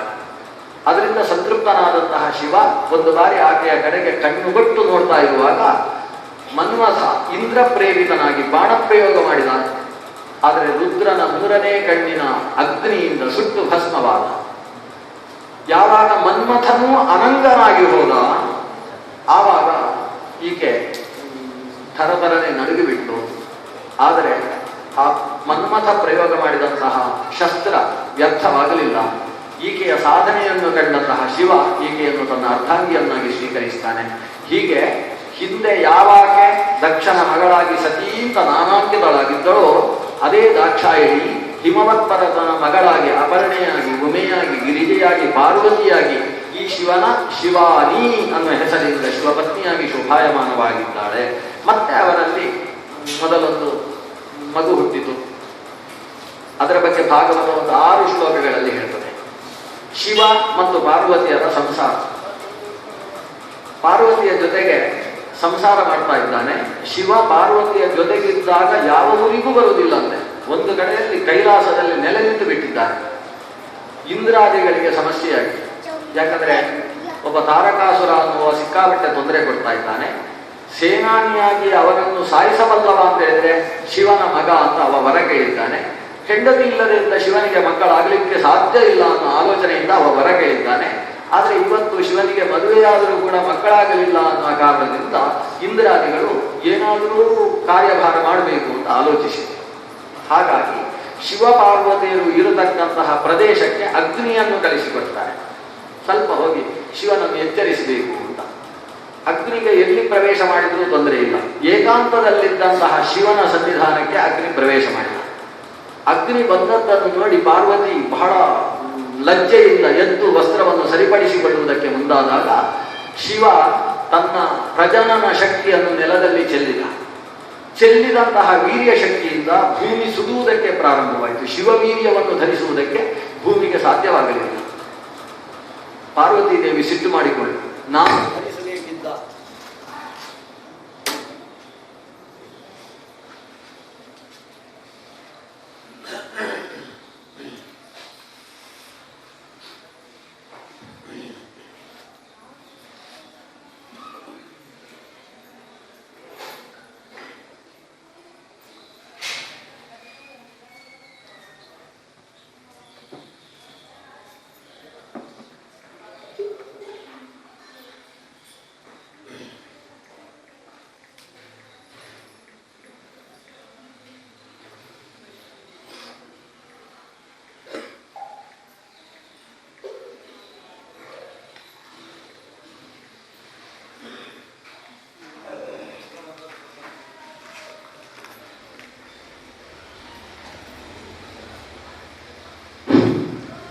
ನಾನು ಧರಿಸಬೇಕು ನೀನು ಅಂತ ಅಗ್ನಿಯ ಮೇಲೆ ಸಿಟ್ಟು ಮಾಡಿಕೊಳ್ತಾಳೆ ಪಾರ್ವತಿ. ಈ ವೀರ್ಯ ಶಕ್ತಿಯನ್ನು ನೀನೇ ಧರಿಸಬೇಕು ಅಂತ ಆದೇಶ ಮಾಡ್ತಾಳೆ. ಅಗ್ನಿ ಶಿವವೀರ್ಯವನ್ನು ಹೊತ್ತ, ಆದರೆ ಅಗ್ನಿಯು ಶಿವವೀರ್ಯದಿಂದ ಸುಡಲ್ಪಟ್ಟ. ಎಲ್ಲವನ್ನೂ ಸುಡುವ ಅಗ್ನಿಗೆ ಆ ಶಿವವೀರ್ಯದ ತೇಜಸ್ಸನ್ನು ವರ್ಚಸ್ಸನ್ನು ಸಹಿಸುವುದಕ್ಕೆ ಸಾಧ್ಯವಾಗಲಿಲ್ಲ. ಆ ಅಸಖ್ಯ ತೇಜಸ್ಸಿನಿಂದಾಗಿ ಆತ ಜರ್ಜರಿತನಾಗಿ ಹೋದ. ಹೊತ್ತಂತಹ ವೀರ್ಯವನ್ನು ಹೋಗಿ ಗಂಗೆಯ ಹತ್ರ ಕೇಳಿಕೊಳ್ತಾನೆ, ನೀನು ತುಂಬ ಶಾಂತವಾದ ತುಂಬ ತಂಪಾದಂತಹ ಶಕ್ತಿಯಲ್ಲವೇ, ಆದ್ದರಿಂದ ಶಿವನ ತಲೆಯಲ್ಲಿ ರಾರಾಜಮಾನಳಾದಂತಹ ನೀನು ಈ ಶಿವಶಕ್ತಿಯನ್ನು ಧಾರಣೆ ಮಾಡುವಂತ ಗಂಗೆ ಒಪ್ಪಿಕೊಳ್ತಾಳೆ. ಗಂಗೆಯಲ್ಲಿ ಚೆಲ್ಲಿದ. ಆದರೆ ಗಂಗೆಗೂ ಅದನ್ನು ಧರಿಸುವುದಕ್ಕೆ ಸಾಧ್ಯವಾಗಲಿಲ್ಲ. ಗಂಗೆಯೂ ಕೂಡ ಒಂದು ರೀತಿಯಲ್ಲಿ ತಪನೆ ಕುದಿಯುವುದಕ್ಕೆ ಪ್ರಾರಂಭವಾಗಿ ಬಿಟ್ಟು, ಇದನ್ನು ನನಗೆ ಧರಿಸಲಿಕ್ಕೆ ಆಗುವುದಿಲ್ಲ ಅಂತ ಹೊತ್ತುಕೊಂಡು ಒಂದಷ್ಟು ದೂರ ಪ್ರವಾಹದಲ್ಲಿ ಹೊತ್ತು ಸಾಗಿದಂತಹ ಆಕೆ ಮೆಲ್ಲನೆ ತನ್ನ ಅಲೆಯ ಮೂಲಕವಾಗಿ ನೆಲಕ್ಕೆ ಜಾರಿಸಿಬಿಟ್ಟು, ಅಲ್ಲಿ ಶರ ಅನ್ನುವ ಹುಲ್ಲಿನ ದೊಡ್ಡ ಕಾಡು, ಶರವಣ ಅಂತ ಅದನ್ನು ಕರೀತಾರೆ, ಶರದ ವನ. ಆ ಶರದಲ್ಲಿ ಈಕೆಯ ಈ ವೀರ್ಯ ಶಕ್ತಿ ಯಾವಾಗ ಬಿತ್ತು ಆವಾಗ ಶರದಲ್ಲಿ ಒಂದು ಮಗು ಹುಟ್ಟಿತು. ಅದಕ್ಕೆ ಶರ ಜನ್ಮ ಅಥವಾ ಶರವಣ ಭವ ಅಂತ ಹೆಸರು. ಶರದಲ್ಲಿ ಹುಟ್ಟಿದ ಮಗು. ಹಿಂದೊಮ್ಮೆ ಅಗ್ನಿ ತಲೆಯಲ್ಲಿ ಧರಿಸಿದ್ರಿಂದ ಅದಕ್ಕೆ ಅಗ್ನಿಭೂ ಅನ್ನುವ ಹೆಸರು ಕೂಡ ಆಗಿದೆ. ಶರದ ಗುಹೆಯಲ್ಲಿ ಆವಿರ್ಭಾವಗೊಂಡದ್ರಿಂದ ಅದಕ್ಕೆ ಗುಹಾ ಅನ್ನುವ ಹೆಸರು ಕೂಡ ಇದೆ. ರುದ್ರನಿಂದ ಜಾರಿಯುವ ಶಕ್ತಿ ಆದ್ರಿಂದ ಅದಕ್ಕೆ ಸ್ಕಂದ ಅನ್ನುವ ಮತ್ತೊಂದು ಹೆಸರಿದೆ. ಆ ಮಗು ಯಾವಾಗ ಶರವಣದಲ್ಲಿ ಹುಟ್ಟಿತು ಅಷ್ಟು ಹೊತ್ತಿಗೆ ಕೃತಿಕಾ ನಕ್ಷತ್ರಕ್ಕೆ ಸಂಬಂಧಪಟ್ಟ 6 ಜನ ದೇವಿಯರಿದ್ದಾರೆ, ಕೃತಿಕಾ ದೇವಿಯರು. ಆ ಕೃತಿಕಾ ದೇವಿಯರು ಬಂದು ಆ ಮಗುವಿನ ಮೇಲೆ ಮಾತೃ ವಾತ್ಸಲ್ಯವನ್ನು ತೋರ್ತಾ ಹಾಲು ಉಣಿಸುವುದಕ್ಕೆ ಮುಂದಾದರು. ಕೃತಿಕಾ ದೇವಿಯರು 6 ಜನ ಇದ್ದಾರೆ. 6 ಜನರ ಸ್ತನ್ಯವನ್ನು ಏಕಪಾಕಾಲದಲ್ಲಿ ಇವತ್ತು ಪಾನ ಮಾಡುವುದು ಹೇಗೆ?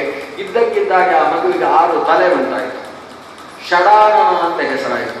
ಒಂದೊಂದು ಬಾಯಿಯಲ್ಲಿ ಒಬ್ಬೊಬ್ಬಳು ದೇವತೆಯ ಸ್ತನ್ಯವನ್ನು ಪಾನ ಮಾಡಿ ಬದುಕಿತು ಆ ಮಗು. ಆದ್ರಿಂದ ಕಾರ್ತಿಕೇಯ ಅನ್ನೋ ಹೆಸರಾಯಿತು. ಕೃತಿಕಾದೇವಿಯರ ಮಗನ ಅನಿಸಿದ ಕಾರಣದಿಂದ ಕಾರ್ತಿಕೇಯ ಅನ್ನೋ ಹೆಸರನ್ನು ಆ ಮಗು ಪಡೆಯಿತು. ಶರಜನ್ಮ, ಷಡಾನನಃ, ಕಾರ್ತಿಕೇಯೋ ಮಹಾಸೇನಃ ಅನ್ನುವ ಹೆಸರುಗಳನ್ನು ಪಡೆದ ಮಗು ಹಾಗೆ ಬೆಳೆಯಿತು. ಬೆಳೆದ ಮಗು 7ನೇ ದಿವಸಕ್ಕೆ ಸರಿಯಾಗಿ ಇಂದ್ರದೇವರಿಂದ ಸತ್ಕೃತವಾಯಿತು. ಇಂದ್ರ ತನ್ನ ಸೇನಾಧಿಪತಿಯನ್ನಾಗಿ ದೇವಸೇನಾಧಿನಾಥ ಅನ್ನುವ ಸ್ಥಾನದಲ್ಲಿ ಆತನನ್ನು ಗೂಡಿಸಿದ. ತಾರಕಾಸುರನನ್ನು ಸಂಹಾರ ಮಾಡಿದಂತಹ ಶಕ್ತಿಯಾಗಿ ರುದ್ರಸೂನು ಅನಿಸಿರುವ ಈ ಷಡಾನನ ಸುಬ್ರಹ್ಮಣ್ಯನಾಗಿ ಬ್ರಹ್ಮಣ್ಯ ಶಕ್ತಿಯಾಗಿ ಲೋಕದಲ್ಲಿ ಬೆಳಗಿದ. ಆಮೇಲೆ ರುದ್ರದೇವರಿಗೆ ಗಣಪತಿಯ ಆವಿರ್ಭಾವಾದಿಗಳು ಅದನ್ನು ಭಾಗವತ ಉಲ್ಲೇಖ ಮಾಡುವುದಿಲ್ಲ. ರುದ್ರ ಮತ್ತು ಪಾರ್ವತಿಯರ ದಾಂಪತ್ಯದಲ್ಲಿ ಈ ಕಾರ್ತಿಕೇಯ ಆವಿರ್ಭಾವಗೊಂಡಂತಹ ಒಂದು ವಿಷಯವನ್ನು ಮಾತ್ರ ಭಾಗವತ ನಿರೂಪಣೆ ಮಾಡಿದೆ. ಇನ್ನು ಮುಂದೆ ಗಂಡು ಸಂತಾನದ ಕಥೆ. ಸ್ವಯಂಭೂಮನಿಗೆ 2 ಗಂಡು ಮಕ್ಕಳು, ಪ್ರಿಯವ್ರತ ಮತ್ತು ಉತ್ತಾನಪಾದ. ಅದರಲ್ಲಿ ಮೊದಲು ಉತ್ತಾನಪಾದನ ಕಥೆ ಹೇಳ್ತಾನೆ. ಉತ್ತಾನಪಾದ ಅವನ ಹೆಸರು ಹೇಳಿದ್ರೆ ಗೊತ್ತಾಗುತ್ತೆ ಇವನಿಗೆ ಒಬ್ಬರು ಹೆಂಡತಿ ಅಲ್ಲ ಅಂತ. 2 ಹೆಂಡಂದಿರಿದ್ದರು. ಯಾಕಂದ್ರೆ ಒಂದು ಹೆಂಡಂದಿರಿದ್ದಲೇ ಕಾಲು ಕೆಳಗಿಟ್ಟು ತಲೆ ಮೇಲೆ ಇಟ್ಟುಕೊಳ್ಳೋದು ಕಷ್ಟ ಆಗ್ತದೆ. ಇನ್ನು 2 ಹೆಂಡಂದಿರಿದ್ರೆ ಏನು ಮಾಡಬೇಕಾಗುತ್ತೆ? ತಲೆ ಕೆಳಗೆ ಕಾಲ ಮೇಲೆ ಹೋಗುತ್ತೆ. ಉತ್ತಾನಪಾದ ಅಂದ್ರೆ ಅರ್ಥ ಪಾದ ಮೇಲೆ ತಲೆ ಕೆಳಗೆ ಶೀರ್ಷಾಸನ ಮಾಡಿಕೊಂಡೇ ಬದುಕಿದವರು. ಇವನನ್ನು ಅರ್ಥ ಮಾಡಿಕೊಳ್ಳುವ ಹೆಣ್ಣಂದಿರಿದ್ರೆ ತೊಂದರೆ ಇರಲಿಲ್ಲ. ಒಬ್ಬಳು ಸುನೀತಿ ಮತ್ತೊಬ್ಬಳು ಸುರುಚಿ, ಇದು ಸಮಸ್ಯೆ ಆಗುತ್ತೆ ಅವರಿಗೆ. ಸುನೀತಿ ಅಂದ್ರೆ ಒಳ್ಳೆಯ ಮಾರ್ಗದಲ್ಲಿ ಸಾಗತಕ್ಕಂಥವಳು ಅಂತ ಅರ್ಥ. ಸುರುಚಿ ಅಂದ್ರೆ ತಿನ್ನುವುದು ಅಂದ್ರೆ ಸಿಕ್ಕಾಪಟ್ಟೆ ಇಷ್ಟ ಅಂತ ಅರ್ಥ. ಈ 2 ವ್ಯಕ್ತಿತ್ವದ ಮಧ್ಯದಲ್ಲಿ ಈ ಉತ್ತಾನಪಾದ ಸಂಸಾರ ಸಾಗಿಸಿಕೊಂಡು ಹೋದರು. 2 ಮಕ್ಕಳು, ಸುನೀತಿಯಲ್ಲಿ ಧ್ರುವ, ಸುರುಚಿಯಲ್ಲಿ ಉತ್ತಮ. ಧ್ರುವನಿಗೆ ತಮ್ಮನಾಗಬೇಕು ಉತ್ತಮ. ಉಳಿದ ಘಟನೆಗಳೆಲ್ಲ ನಮಗೆ ಗೊತ್ತು. ಸಿಂಹಾಸನದಲ್ಲಿ ಸುರುಚಿಯ ಮಗನಾದ ಉತ್ತಮನಿಗೆ ಅವಕಾಶವನ್ನು ಕಲ್ಪಿಸಿಕೊಟ್ಟಿದ್ದ, ಆದರೆ ಧ್ರುವನಿಗೆ ಅವಕಾಶ ಇರಲಿಲ್ಲ. ಆಟ ಆಡ್ತಾ ಬಂದಂತಹ ಧ್ರುವ ನೋಡಿದ ತನ್ನ ತಮ್ಮ ಉತ್ತಮ ಸಿಂಹಾಸನದಲ್ಲಿ ಅಪ್ಪನ ತೊಡೆಯಲ್ಲಿ ಕೂತಿದ್ದಾನೆ. ತಾನಾಗಿ ಅವನಿಗೆ ಮನಸ್ಸಾಯಿತು, ನಾನು ಆ ಕಡೆ ತೊಡೆಯಲ್ಲಿ ಕೂತ್ಕೊಳ್ತೇನೆ ಅಂತ ಸೀದಾ ಬಂದ. ಆದರೆ ಪಕ್ಕದಲ್ಲಿದ್ದ ಸುರುಚಿಯ ಕಣ್ಣು ಕೆಂಪಾಯಿತು. ನೀನು ಯಾರ ಹೊಟ್ಟೆಯಲ್ಲಿ ಹುಟ್ಟಿದವ ಅಂತ ಪ್ರಶ್ನೆ ಮಾಡಿದ. ನಾನು ನಿಮ್ಮ ಅಕ್ಕನ ಹೊಟ್ಟೆಯಲ್ಲಿ ಹುಟ್ಟಿದ್ದು ಅಂತ ಇವ ನೇರವಾಗಿ ಹೇಳಿದ. ಯಾರು ನನ್ನ ಅಕ್ಕ ಅಂತ ಇವಳು ಪ್ರಶ್ನಿಸಿ. ಇವನಿಗೆ ಆಶ್ಚರ್ಯ ಆಗುತ್ತೆ. ಹೀಗೂ ಕೇಳುವುದಿದೆಯಾ ನನ್ನ ತಾಯಿಯ ಬಗ್ಗೆ ಹೀಗೆ ಅಂತ ಆಶ್ಚರ್ಯವಾಗುತ್ತೆ. ನೀನು ಸುನೀತಿಯ ಹೊಟ್ಟೆಯಲ್ಲಿ ಹುಟ್ಟಿದ, ಸುರುಚಿಯ ಹೊಟ್ಟೆಯಲ್ಲ. ನೀನು ದೇವರ ಹತ್ರ ಕೇಳಿ ವರ ಪಡ್ಕೊಂಡು ಬರಬೇಕು. ಸಿಂಹಾಸನಕ್ಕೆ ಏರಬೇಕಾದ್ರೆ ನನ್ನನ್ನು ಸುರುಚಿಯ ಹೊಟ್ಟೆಯಲ್ಲಿ ಹುಟ್ಟಿಸಿ ಸ್ವಾಮಿ ಅಂತ ಕೇಳಿ ಬಾ ಅಂತ ಹೇಳಿ. ಇದು ಸರ್ಪಕ್ಕೆ ಕೋಲಿನಿಂದ ಹೊಡೆದ ಹಾಗಾಯಿತು. ಕ್ಷತ್ರಿಯ ಕುಮಾರದ ಕ್ಷಾತ್ರ ರಕ್ತ ಹರಿತಾ ಇರತಕ್ಕಂತಹ ಧ್ರುವನ ಮನಸ್ಸಿಗೆ ತಾಗಿತು. 5 ವರ್ಷದ ಹಸುಳೆ ಜೋರಾಗಿ ಹತ್ತುಕೊಂಡು ಓಡಿತು. ಸುನೀತಿಯ ಸೆರಗಿನಲ್ಲಿ ತಲೆಯನ್ನು ಮುಚ್ಚಿಸಿ ಕಣ್ಣೀರು ಹಾಕಿತು. ತಾಯಿ ಕೇಳ್ತಾಳೆ, ಏನಾಯ್ತು ಮಗು? ಯಥಾವತ್ತಾಗಿ ಧ್ರುವ ಉತ್ತರಿಸಿದ. ಸುನೀತಿ ಏನು ಹೇಳಬೇಕು? ಅವಳು ಸ್ವಲ್ಪ ಹತ್ತು. ಆಮೇಲೆ ಮಗುವಿನ ಅಳು ಜೋರಾಗುತ್ತೆ. ಅಸಹಾಯಗಳಿದ್ದೇನೆ ನಾನು ಅನ್ನೋದು ಅರ್ಥವಾಗುತ್ತೆ. ಅವಳು ಹೇಳ್ತಾಳೆ, ನೋಡು, ಸುರುಚಿ ತಪ್ಪು ಹೇಳಿಲ್ಲ, ಅವಳು ಸರಿಯಾಗಿ ಹೇಳಿ. ಇಲ್ಲೇ ಹೋದರೆ ನಾನು ಸುರುಚಿ ಅಕ್ಕ, ನನ್ನ ಮಗನಾದ ನೀನು ಸಿಂಹಾಸನದಲ್ಲಿ ನಿಜವಾಗಿ ನೀನೇ ಅರ್ಹ. ಆದರೆ ಆಕೆಯ ಹೊಟ್ಟೆಯಲ್ಲಿ ಹುಟ್ಟಿದರೆ ಮಾತ್ರ ನಿಮಗೆ ಸಿಂಹಾಸನದಲ್ಲಿ ಜಾಗ ಸಿಗ್ತದೆ ಅಂತ ಅವಳು ಹೇಳಿದ್ಲಲ್ವಾ, ಅದು ನಿಜವಾಗಿ ಅವಳು ಹೇಳಿದ್ದು ಸರಿ. ಯಾಕಂದ್ರೆ ತಂದೆಯಾದಂತಹ ಉತ್ಥಾನಪಾದ ಆಕೆಯ ಜೊತೆಗೇ ಇದ್ದಾನೆ ಹೊರತು ನನ್ನನ್ನು ಕಾಣದೆ 4 ವರ್ಷಗಳಾಗಿದ್ದಾರೆ. ಅಂತಹ ಸ್ಥಿತಿಯಲ್ಲಿ ನಾವೇನು ಮಾಡ್ಲಿಕ್ಕೆ ಸಾಧ್ಯ? ದೇವರಲ್ಲಿ ವರಪಡಿ ಅಂತ ಅವಳು ಹೇಳಿದ್ಲಲ್ವಾ, ಅವಳು ಹೇಳಿದ್ದು ಸರಿ, ನೀನು ಆ ಕೆಲಸವನ್ನು ಮಾಡುವುದು ಬಿಟ್ಟರೆ ಬೇರೆ ಮಾರ್ಗ ಇಲ್ಲ. ಅನಾಥನಿಗೆ ರಕ್ಷಣೆ ಕೊಡತಕ್ಕಂಥ ಒಬ್ಬ ದೀನಬಂಧು ಅಂತ ಕರೆಸಿಕೊಂಡಂತಹ ಭಗವಂತ, ಅವನನ್ನೇ ಶರಣು ಹೊಂದಬೇಕು ಮಗು. ಆದರೆ ಈ ಧ್ರುವ ಹುಬ್ಬು ಗಂಟಿಕ್ತಾನೆ. ತುಟಿಯನ್ನು ಹಲ್ಲಿನಿಂದ ಕಚ್ಚಿ ರಕ್ತ ಬರುವಷ್ಟು ಜೋರು ಕಚ್ಚಿಕೊಳ್ತಾ ಇದ್ದಾನೆ. ಸಿಟ್ಟು, ಅಪ್ಪನನ್ನು ಹೊಡೆದು ಬಿಡ್ತೇನೆ ಅನ್ನುವಷ್ಟು ಸಿಟ್ಟು, ಸುರುಚಿಯನ್ನು ಕೆಳಕ್ಕೆ ಬೀಳಿಸಿ ಬಿಡ್ತೇನೆ ಅನ್ನುವಷ್ಟು ಸಿಟ್ಟು. ಈ ತಾಯಿ ಪಕ್ಕದಲ್ಲಿ ಕೂರಿಸಿಕೊಂಡು ಅವನ ಮುಖವನ್ನು ಒರೆಸಿ, ಕಣ್ಣೀರು ಒರೆಸಿ, ಮುಖಕ್ಕೆ ನೀರು ಹಾಕಿ, ತನ್ನ ಸೆರಗನ್ನೇ ಒಂದೇ ಮಾಡಿ ಅದರಲ್ಲೇ ಒರೆಸಿ ಹೇಳ್ತಾಳೆ, ಮಗು ಮಾಮಂಗಲಂತಾದ ಪರೇಶ್ವಮಂಸ್ಥಾಹ. ಮಗು ಬೇರೆಯವರ ಬಗ್ಗೆ ಯಾವತ್ತೂ ಅಮಂಗಲವನ್ನು ಚಿಂತಿಸಬಾರದು. ಭುಂಕ್ತೇ ಜನೋ ಯತ್ ಪರ ದುಃಖದಸ್ತದ್. ನಾವು ಇನ್ನೊಬ್ಬರಿಗೆ ಕ್ಲೇಶ ಉಂಟಾಗಲಿ ಅಂತ ಆಲೋಚನೆ ಮಾಡಿದ್ರೆ ಆ ಕ್ಲೇಶವನ್ನು ನಾವು ಅನುಭವಿಸಬೇಕಾಗ್ತದೆ. ಇನ್ನೊಬ್ಬರು ತಪ್ಪೇ ಮಾಡಿದಾಗಲೂ ಕೂಡ ಅವರಿಗೆ ತೊಂದರೆಯಾಗಲಿ, ಅವರು ಹಾಳಾಗಿ ಹೋಗಲಿ ಅಂತ ನಾವು ಯಾವತ್ತೂ ಆಲೋಚನೆ ಮಾಡಬಾರದು. ಮಾ ಅಮಂಗಲಂ ತಾತ ಪರೇಶು ಅಮಮಸ್ಥಾ. ಬೇರೆಯವರ ಬಗ್ಗೆ ಅಮಂಗಲದ ಚಿಂತನೆಯನ್ನು ಮಾಡಬಾರ್ದು ಮಗು. ಇದು ನಿನಗೆ ಜೀವನ ಪೂರ್ತಿ ನಾನು ಹೇಳ್ತಾ ಇರತಕ್ಕಂತಹ ಪಾಠ. ಸುರುಚಿ ಒಂದು ಕ್ಷಣ ತಪ್ಪು ಮಾಡಿರ್ಬೋದು, ಆದರೆ ಕೆಟ್ಟ ಹುಡುಗಿ ಅಲ್ಲ ಅವಳು. ನನ್ನ ಗಂಡ ಯುವತಿಯಾದಂತಹ ಆಕೆಯಲ್ಲಿ ಆಸಕ್ತನಾದ ಕಾರಣದಿಂದ ಯೌವನದ ಮದ ಕೆಲವು ಕೆಲಸವನ್ನು ಆಕೆಯಿಂದ ಮಾಡಿಸಿರಬಹುದು, ಆದರೆ ದುಷ್ಟ ಹೆಣ್ಣಲ್ಲ ಅವಳು. ಆಕೆ ಹೇಳಿದ್ದಕ್ಕೆ ಅವಳು ಹಾಳಾಗಿ ಹೋಗ್ಲಿ ಅಂತ ನೀನು ಯೋಚಿಸಬೇಡ. ನೀನು ಇನ್ನು ಹರಿಯನ್ನು ಕುರಿತು ತಪಸ್ಸೆ ಮಾಡುವುದಾದರೂ ಸುರುಚಿಗೆ ಹಾಳಾಗಿ ಹೋಗ್ಲಿ ಅಂತ ಒಂದು ವರವನ್ನು ಕೇಳಬೇಡ. ಏನು ಕೇಳುವುದಿದ್ರು, ದೇವರೇ ನನ್ನ ಯೋಗ್ಯತೆಗೆ ಅನುಗುಣವಾಗಿ ಶ್ರೇಯಸ್ಸನ್ನು ಸಂಪಾದಿಸು ಅಂತ ಕೇಳು. ದೇವರನ್ನು ನಾವು ಕೇಳುವುದು ಬಿಟ್ಟರೆ ಬೇರೆಯವರಿಂದ ಶ್ರೇಯಸ್ಸನ್ನು ಪಡೆಯುವುದಕ್ಕೆ ಸಾಧ್ಯವಿಲ್ಲ. ತಾಯಿಯ ಮಾತು ಧ್ರುವನಿಗೆ ಅಮೃತದ ಹಾಗೆ. ಅವ ಅಮ್ಮನಿಗೆ ಪ್ರದಕ್ಷಿಣೆಯನ್ನು ನಮಸ್ಕಾರ ಮಾಡ್ತಾನೆ. ಅಮ್ಮ, ನಿನ್ನ ಆಶೀರ್ವಾದ ಒಂದು ಇದ್ರೆ ನಾನು ದೇವರನ್ನು ಕಂಡೇ ಬರಬಲ್ಲೆ. ತಾಯಿ ಎತ್ತಿ ತನ್ನ ಸ್ತನದ ಮೇಲೆ ಮಗುವನ್ನು ಹಾಕಿಕೊಂಡು ಶಿರಸ್ಸನ್ನು ಆಘ್ರಾಣನ ಮಾಡಿ ಇಡೀ ಶರೀರವನ್ನು ತನ್ನ ಮುಖದಿಂದ ಒಂದು ಬಾರಿ ಮೂಸಿ ಆತನನ್ನು ಖುಷಿಗೊಳಿಸಿ ಶಕ್ತಿಯನ್ನು ತುಂಬಿಸಿ ಕಳಿಸಿಕೊಡ್ತಾಳೆ. ತಪಸ್ಸು ಮಾಡು ಮಗು. ಮನೆಯಿಂದ ಹೊರಗೆ ಹೋದ ಮೇಲೆ ಆ ಕಡೆ ನಿಂತು ನೋಟವನ್ನು ಹರಿಸಲಿಲ್ಲ. ನೋಡಿದ್ರೆ ಮಗು ಕಾಡಿಗೆ ಹೋಗಿ ಹುಲಿಯ ಬಾಯಿಗೆ ಸಿಕ್ಕಿಬಿಡುತ್ತೋ ಅಂತ ಹೆದರಿಕೆ ಆಗ್ತದೆ. ಈ ಮನೆಯಲ್ಲಿದ್ದು ಇಂತಹ ಹಿಂಸೆಯನ್ನು ಅನುಭವಿಸುವುದಕ್ಕಿಂತ ಕಾಡಿನಲ್ಲಿ ಹೋಗಿ ಹುಲಿಗಳ ಮುಂದೆ ಅವ ಮುಗ್ಧ ಮನಸ್ಸಿನ ನಿಂತರೆ ಹುಲಿಗಳಾದರೂ ಅವನನ್ನು ಸಾಧ್ಯಾವು ಅಂತ ತೀರ್ಮಾನ ಮಾಡಿ ಕಲಿಸಿಕೊಟ್ಟಿದ್ದಾಳೆ. ಧ್ರುವ ಕಾಡಿಗೆ ಹೋಗ್ತಾನೆ. ಯಾಕೆ ಅಂತ ಕೇಳಿದ್ರೆ ತಪಸ್ಸು ಮಾಡಲಿಕ್ಕೆ. ತಪಸ್ಸು ಅಂದ್ರೆ ಏನು ಅಂತ ಕೇಳಿದ್ರೆ ಅದಕ್ಕೆ ಗೊತ್ತಿಲ್ಲ. ತಪಸ್ಸಿಗೆ ಕಾಡಿಗೆ ಹೋಗ್ತಾರೆ ಅಂತ ಎಲ್ಲೋ ಕಥೆ ಓದಿದ್ದ. ತಪಸ್ಸು ಮಾಡಬೇಕು ಕಾಡಿಗೆ ಹೊರಟಿದ್ದಾನೆ. ಆದರೆ ದಾರಿಯಲ್ಲಿ ನಾರದರು ಸಿಕ್ಕಿದರು. ನಾರದ ಅನ್ನೋದು ಬಹಳ ವಿಶಿಷ್ಟವಾದ ಪೌರಾಣಿಕ ಶಕ್ತಿ. ಕೇಳಿದ್ರು ಮಗುವಿನ ಹತ್ರ, ಏನು ಮಗು ಸಿಟ್ಟು ಮಾಡಿಕೊಂಡಿದ್ದಿ, ಏನು ಕಥೆ? ನಾನು ತಪಸ್ಸು ಮಾಡಬೇಕು, ದಾರಿ ಬಿಡಿ ಅಂತ ಹೇಳಿದ. ಇವನಿಗೆ ಸಿಟ್ಟು ಇನ್ನೂ ಹೋಗಲಿಲ್ಲ, ಯಾರು ದಾರಿಯಲ್ಲಿ ಸಿಗುವ ಹಾಗಿಲ್ಲ. ನಾರದರಿಗೆ ನಗು ಬಂತು. ಅಲ್ಲ, ಏನ್ ತೊಂದರೆ ಆಯ್ತು ನಿನಗೆ, ಯಾಕೆ ಸಿಟ್ಟು? ಅದು ನನ್ನ ತಾಯಿ ಬೈದಿದ್ದಾಳೆ, ಚಿಕ್ಕ ತಾಯಿ ಬೈದದ್ದು ಅಂತ ಹೇಳಿ. ಅಲ್ಲ, ನಿಮಗೆ ವಯಸ್ಸೆಷ್ಟು? 5 ವರ್ಷ ಅಂತ. ಅದು ಸರಿಯಾಗಿದೆ. ಈ ವಯಸ್ಸಲ್ಲಿ ಮಗು ಮಾನ ಅಪಮಾನ ಸಮಾನವಾದ ವಯಸ್ಸಿದೆ. ನಾಧುನಾಪ್ಯವಮಾನಂತೆ ಸಮ್ಮಾನಂ ವಾಪಿ ಪುತ್ರಕ. ಈ ಕಾಲದಲ್ಲಿ ಅವಮಾನ ಸಮ್ಮಾನ ಅನ್ನೋದು ಲೆಕ್ಕಕ್ಕಿಲ್ಲದೆ ಇರುವುದು. ನಿನಗೆ ಇವತ್ತು ಬೈದಂತಹ ಆ ಚಿಕ್ಕ ತಾಯಿ ನಾಳೆ ದಿವಸ ಚಕ್ಕುಲಿ ಉಂಡೆ ಕೊಟ್ಟು ನಿನ್ನನ್ನು ಸಮಾಧಾನ ಮಾಡ್ತಾಳೆ. ಅವಳು ಒಂದು ಮಾತು ಹೇಳಿದ್ರು ಅಂತ ನೀನು ಸಿಟ್ಟು ಮಾಡಿಕೊಳ್ಳುವುದಾ? ಸಂಸಾರದಲ್ಲಿ ಇದೆಲ್ಲ ಇದ್ದದ್ದೇ. ದೊಡ್ಡಕ್ಕನ ಮಗಳ ಮೇಲೆ ಚಿಕ್ಕ ಹೆಂಡತಿ, ಆ ಚಿಕ್ಕ ಹೆಂಡತಿ ಅಕ್ಕ ಅವಳ ಮಗಳ ಮೇಲೆ, ಇದೆಲ್ಲ ಗಲಾಟೆಗಳು ಇಲ್ಲದೆ ಸಂಸಾರ ಇರುವುದಿಲ್ಲ. ಅದಕ್ಕೆ ನಾನು ಮದುವೆ ಮಾಡಿಕೊಳ್ಳದೇ ಇರುವುದು ಎಲ್ಲ ತನ್ನ ಕಥೆಯನ್ನು ಹೇಳಿದ್ರು ನಾವು. ಆದರೆ ಈ ಧ್ರುವನಿಗೆ ಅದೆಲ್ಲ ಎಲ್ಲಿ ಅರ್ಥ ಆಗ್ತದೆ? ನನ್ನ ಚಿಕ್ಕ ತಾಯಿ ಬೈದಿದ್ದಾಳೆ, ನಾನು ತಪಸ್ಸು ಮಾಡಬೇಕು ಅಷ್ಟೇ. ನಾರದರು ಕೇಳಿದ್ರು, ತಪಸ್ಸು ಅಂದ್ರೆ ಏನು ಅಂತ ಗೊತ್ತಾ? ಎಲ್ಲಿ ಹೋಗಿ ತಪಸ್ಸು ಮಾಡಬೇಕು ಅಂತ ಹೇಳಿ ನೀವು ಯೋಚನೆ ಮಾಡಿದ್ದೀರಿ? ಈ ಮಗಳು ಹೇಳಿತು, ಅದು ಕಾಡಿಗೆ ಹೋಗಿ ನಿಂತುಕೊಂಡು ದೇವರನ್ನು ಹೆಸರು ಹೇಳ್ಬಾ ನಿಂತುಕೊಳ್ಬೇಕು, ದೇವರೇ ಬಾ ದೇವರೇ ಬಾ ಅಂತ ಹೇಳ್ಬೇಕು, ಅಷ್ಟೇ ತಪಸ್ಸು ಅಂತ ಹೇಳಿದ್ರೆ ಅಂತ ಈ ಮಗಳು ಹೇಳಿತು. ಆಗ ನಾರದರು ಹೇಳಿದ್ರು, ನೋಡು, ಕಾಡಿನಲ್ಲಿ ಹೆಬ್ಬಾವು ಅಂತ ಒಂದಿರ್ತದೆ, ಅದು ಇಷ್ಟಿಷ್ಟು ದಪ್ಪ ಇರ್ತದೆ, ನಿನ್ನನ್ನು ಹೊಟ್ಟೆಗೆ ಹಾಕೊಂಡಾಗ ಇನ್ನಷ್ಟು ದಪ್ಪ ಆಗುತ್ತೆ. ನೀನು ಯಾವುದು ಹೆಬ್ಬಾವಿನ ಬಾಯಿಗೆ ಹೋಗ್ಲಿಕ್ಕಿದ್ದಿ, ಜಾಗ್ರತೆ, ಇದೆಲ್ಲ ಬೇಡ, ಸುಮ್ಮನೆ ಮನೆಗೆ ಹೋಗಿ ಶಾಂತವಾಗಿರು. ಇಲ್ಲ, ಹುಲಿ ಇರ್ತದೆ, ಹುಲಿ ನುಂಗುತ್ತೆ, ಹೀಗೆ ಶಬ್ದ ಮಾಡುತ್ತೆ, ನಾಟಕ ಮಾಡಿ ತೋರಿಸಿದ್ರು. ಇಂಥ ಹುಲಿಗಳೆಲ್ಲ ಉಂಟು ಕಾಡಿನಲ್ಲಿ.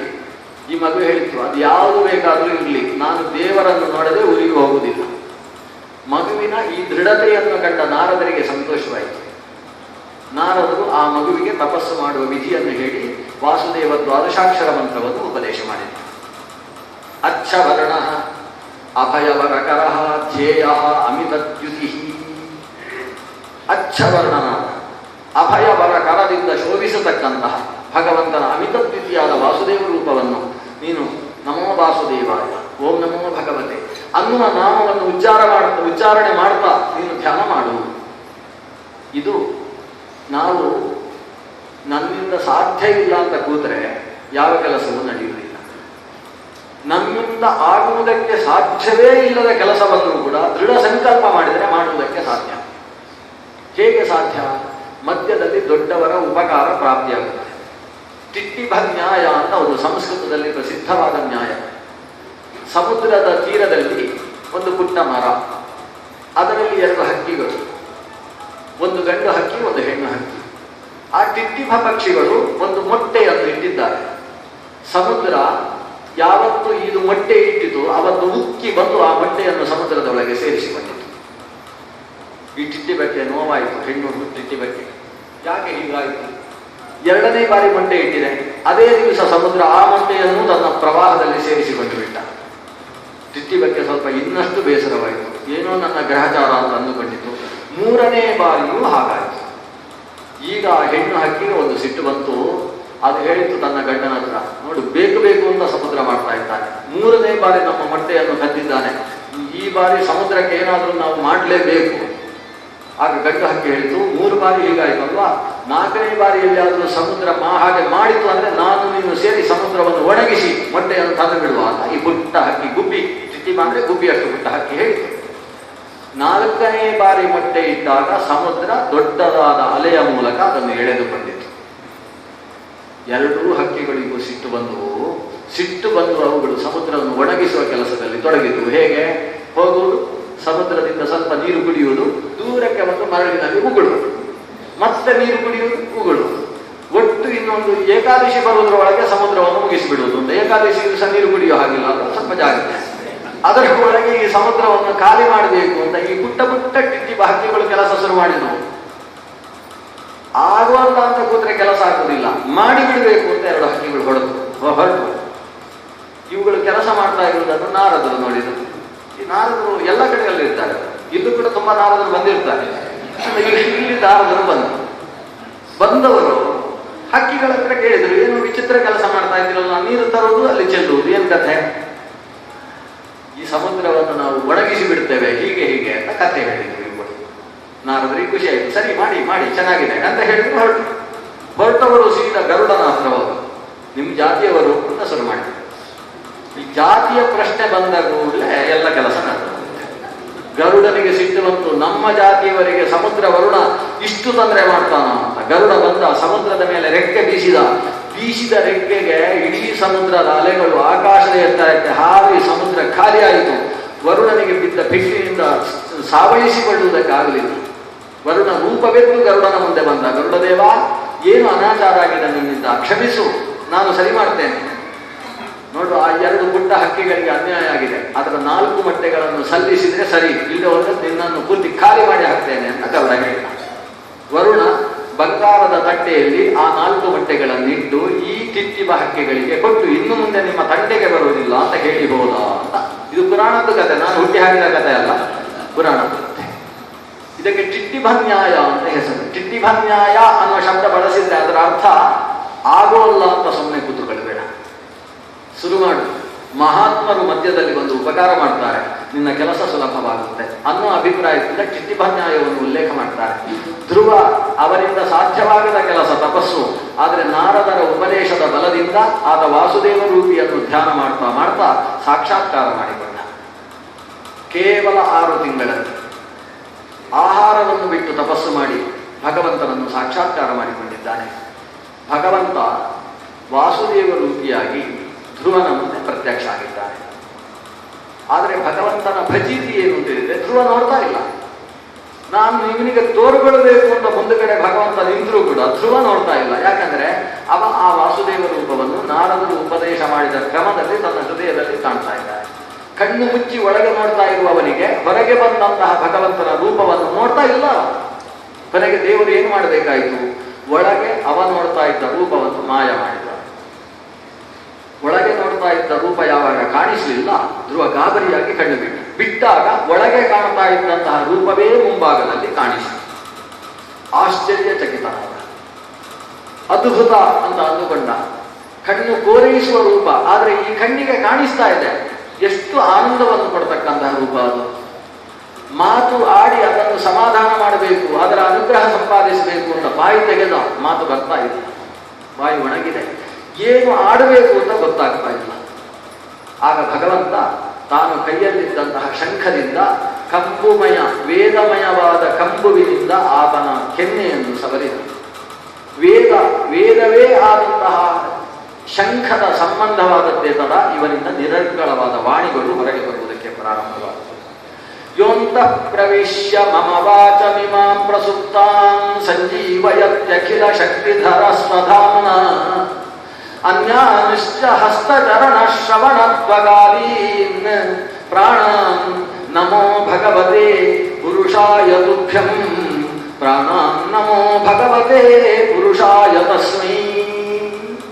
ಅಂತಹ ಭಗವಂತನಿಗೆ ನನ್ನ ನಮಸ್ಕಾರ. ಯಾವ ಭಗವಂತ ನಮ್ಮ ಒಳಗೆ ಪ್ರವೇಶ ಮಾಡಿ ನಮ್ಮ ಇಂದ್ರಿಯಗಳಲ್ಲಿ ಶಕ್ತಿ ತುಂಬಿಸಿ ಮಾತು ಮೊದಲಾದ ಇಂದ್ರಿಯಗಳ ಮೂಲಕ ಆಯಾಯ ಕೆಲಸಗಳನ್ನು ನಡೆಸಿಕೊಡ್ತಾನೋ ಅಂತಹ ಸರ್ವಪ್ರೇರಕವಾದ ಭಗವತ್ ಶಕ್ತಿಗೆ ನನ್ನ ನಮಸ್ಕಾರ ಅಂತ ವಿಶಾಲವಾಗಿ ಭಗವಂತನನ್ನು ಸ್ತೋತ್ರ ಮಾಡ್ತಾನೆ. ಸ್ತೋತ್ರ ಮಾಡಿದ. ದೇವರು ಕೇಳಬೇಕಿತ್ತು, ಇವನ ಹತ್ರ ಏನು ಬರಬೇಕು ಮಗು ಅಂತ ಕೇಳಬೇಕಿತ್ತು. ಆದರೆ ದೇವರು ಕೇಳಲಿಲ್ಲ. ಯಾಕಂದ್ರೆ ಇವನ ಮನಸ್ಸಿನಲ್ಲಿ ಏನಿಟ್ಟುಕೊಂಡು ತಪಸ್ಸು ಮಾಡಿದ್ದಾನೆ ಅಂತ ಗೊತ್ತಿದೆ. ದೇವರೇ ವರ ಕೊಟ್ಟು, ನಿನ್ನ ತಪಸ್ಸಿನಿಂದ ಪ್ರೀತನಾಗಿದ್ದೇನೆ, ನೀನು ಸಿಂಹಾಸನದಲ್ಲಿ ಕೂತುಕೊಳ್ಳುವ ಅರ್ಹತೆಯನ್ನು ಪಡೆದಿ, 36,000 ವರ್ಷದ ತನಕ ಈ ಬಾರ್ಹಿಷ್ಮತಿ ನಗರದಲ್ಲಿ ನೀನು ರಾಜನಾಗಿ ವಿರಾಜಮಾನನಾಗ್ತಿ. ಆಮೇಲೆ ಶಾಶ್ವತವಾದ ಧ್ರುವ ಪದವಿಯನ್ನು ನೀನು ಪಡೆಯತಕ್ಕಂಥವನಿದ್ದಿ. ದೇವರು ನಿನ್ನಲ್ಲಿ ಅನುಗ್ರಹೋನ್ಮುಖನಾದ್ದರಿಂದ ನೀನು ರಾಜ್ಯವನ್ನು ಆಳ್ತಾ ಇರಬೇಕಾದರೆ ಯಾರಿಂದಲೂ ಸೋಲಿಲ್ಲದ ವ್ಯಕ್ತಿಯಾಗಿ ಸರ್ವಶ್ರೇಷ್ಠನಾಗಿ ವಿರಾಜಮಾನನಾಗ್ತಿ ಅಂತ ಇಷ್ಟು ವರ ಕೊಟ್ಟು ಅದೃಶ್ಯನಾಗಿರುತ್ತ.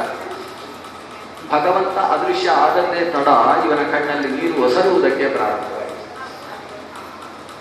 ಮೋಕ್ಷವನ್ನು ಕೊಡುವ ದೇವರು ಮುಂದೆ ಬಂದರು.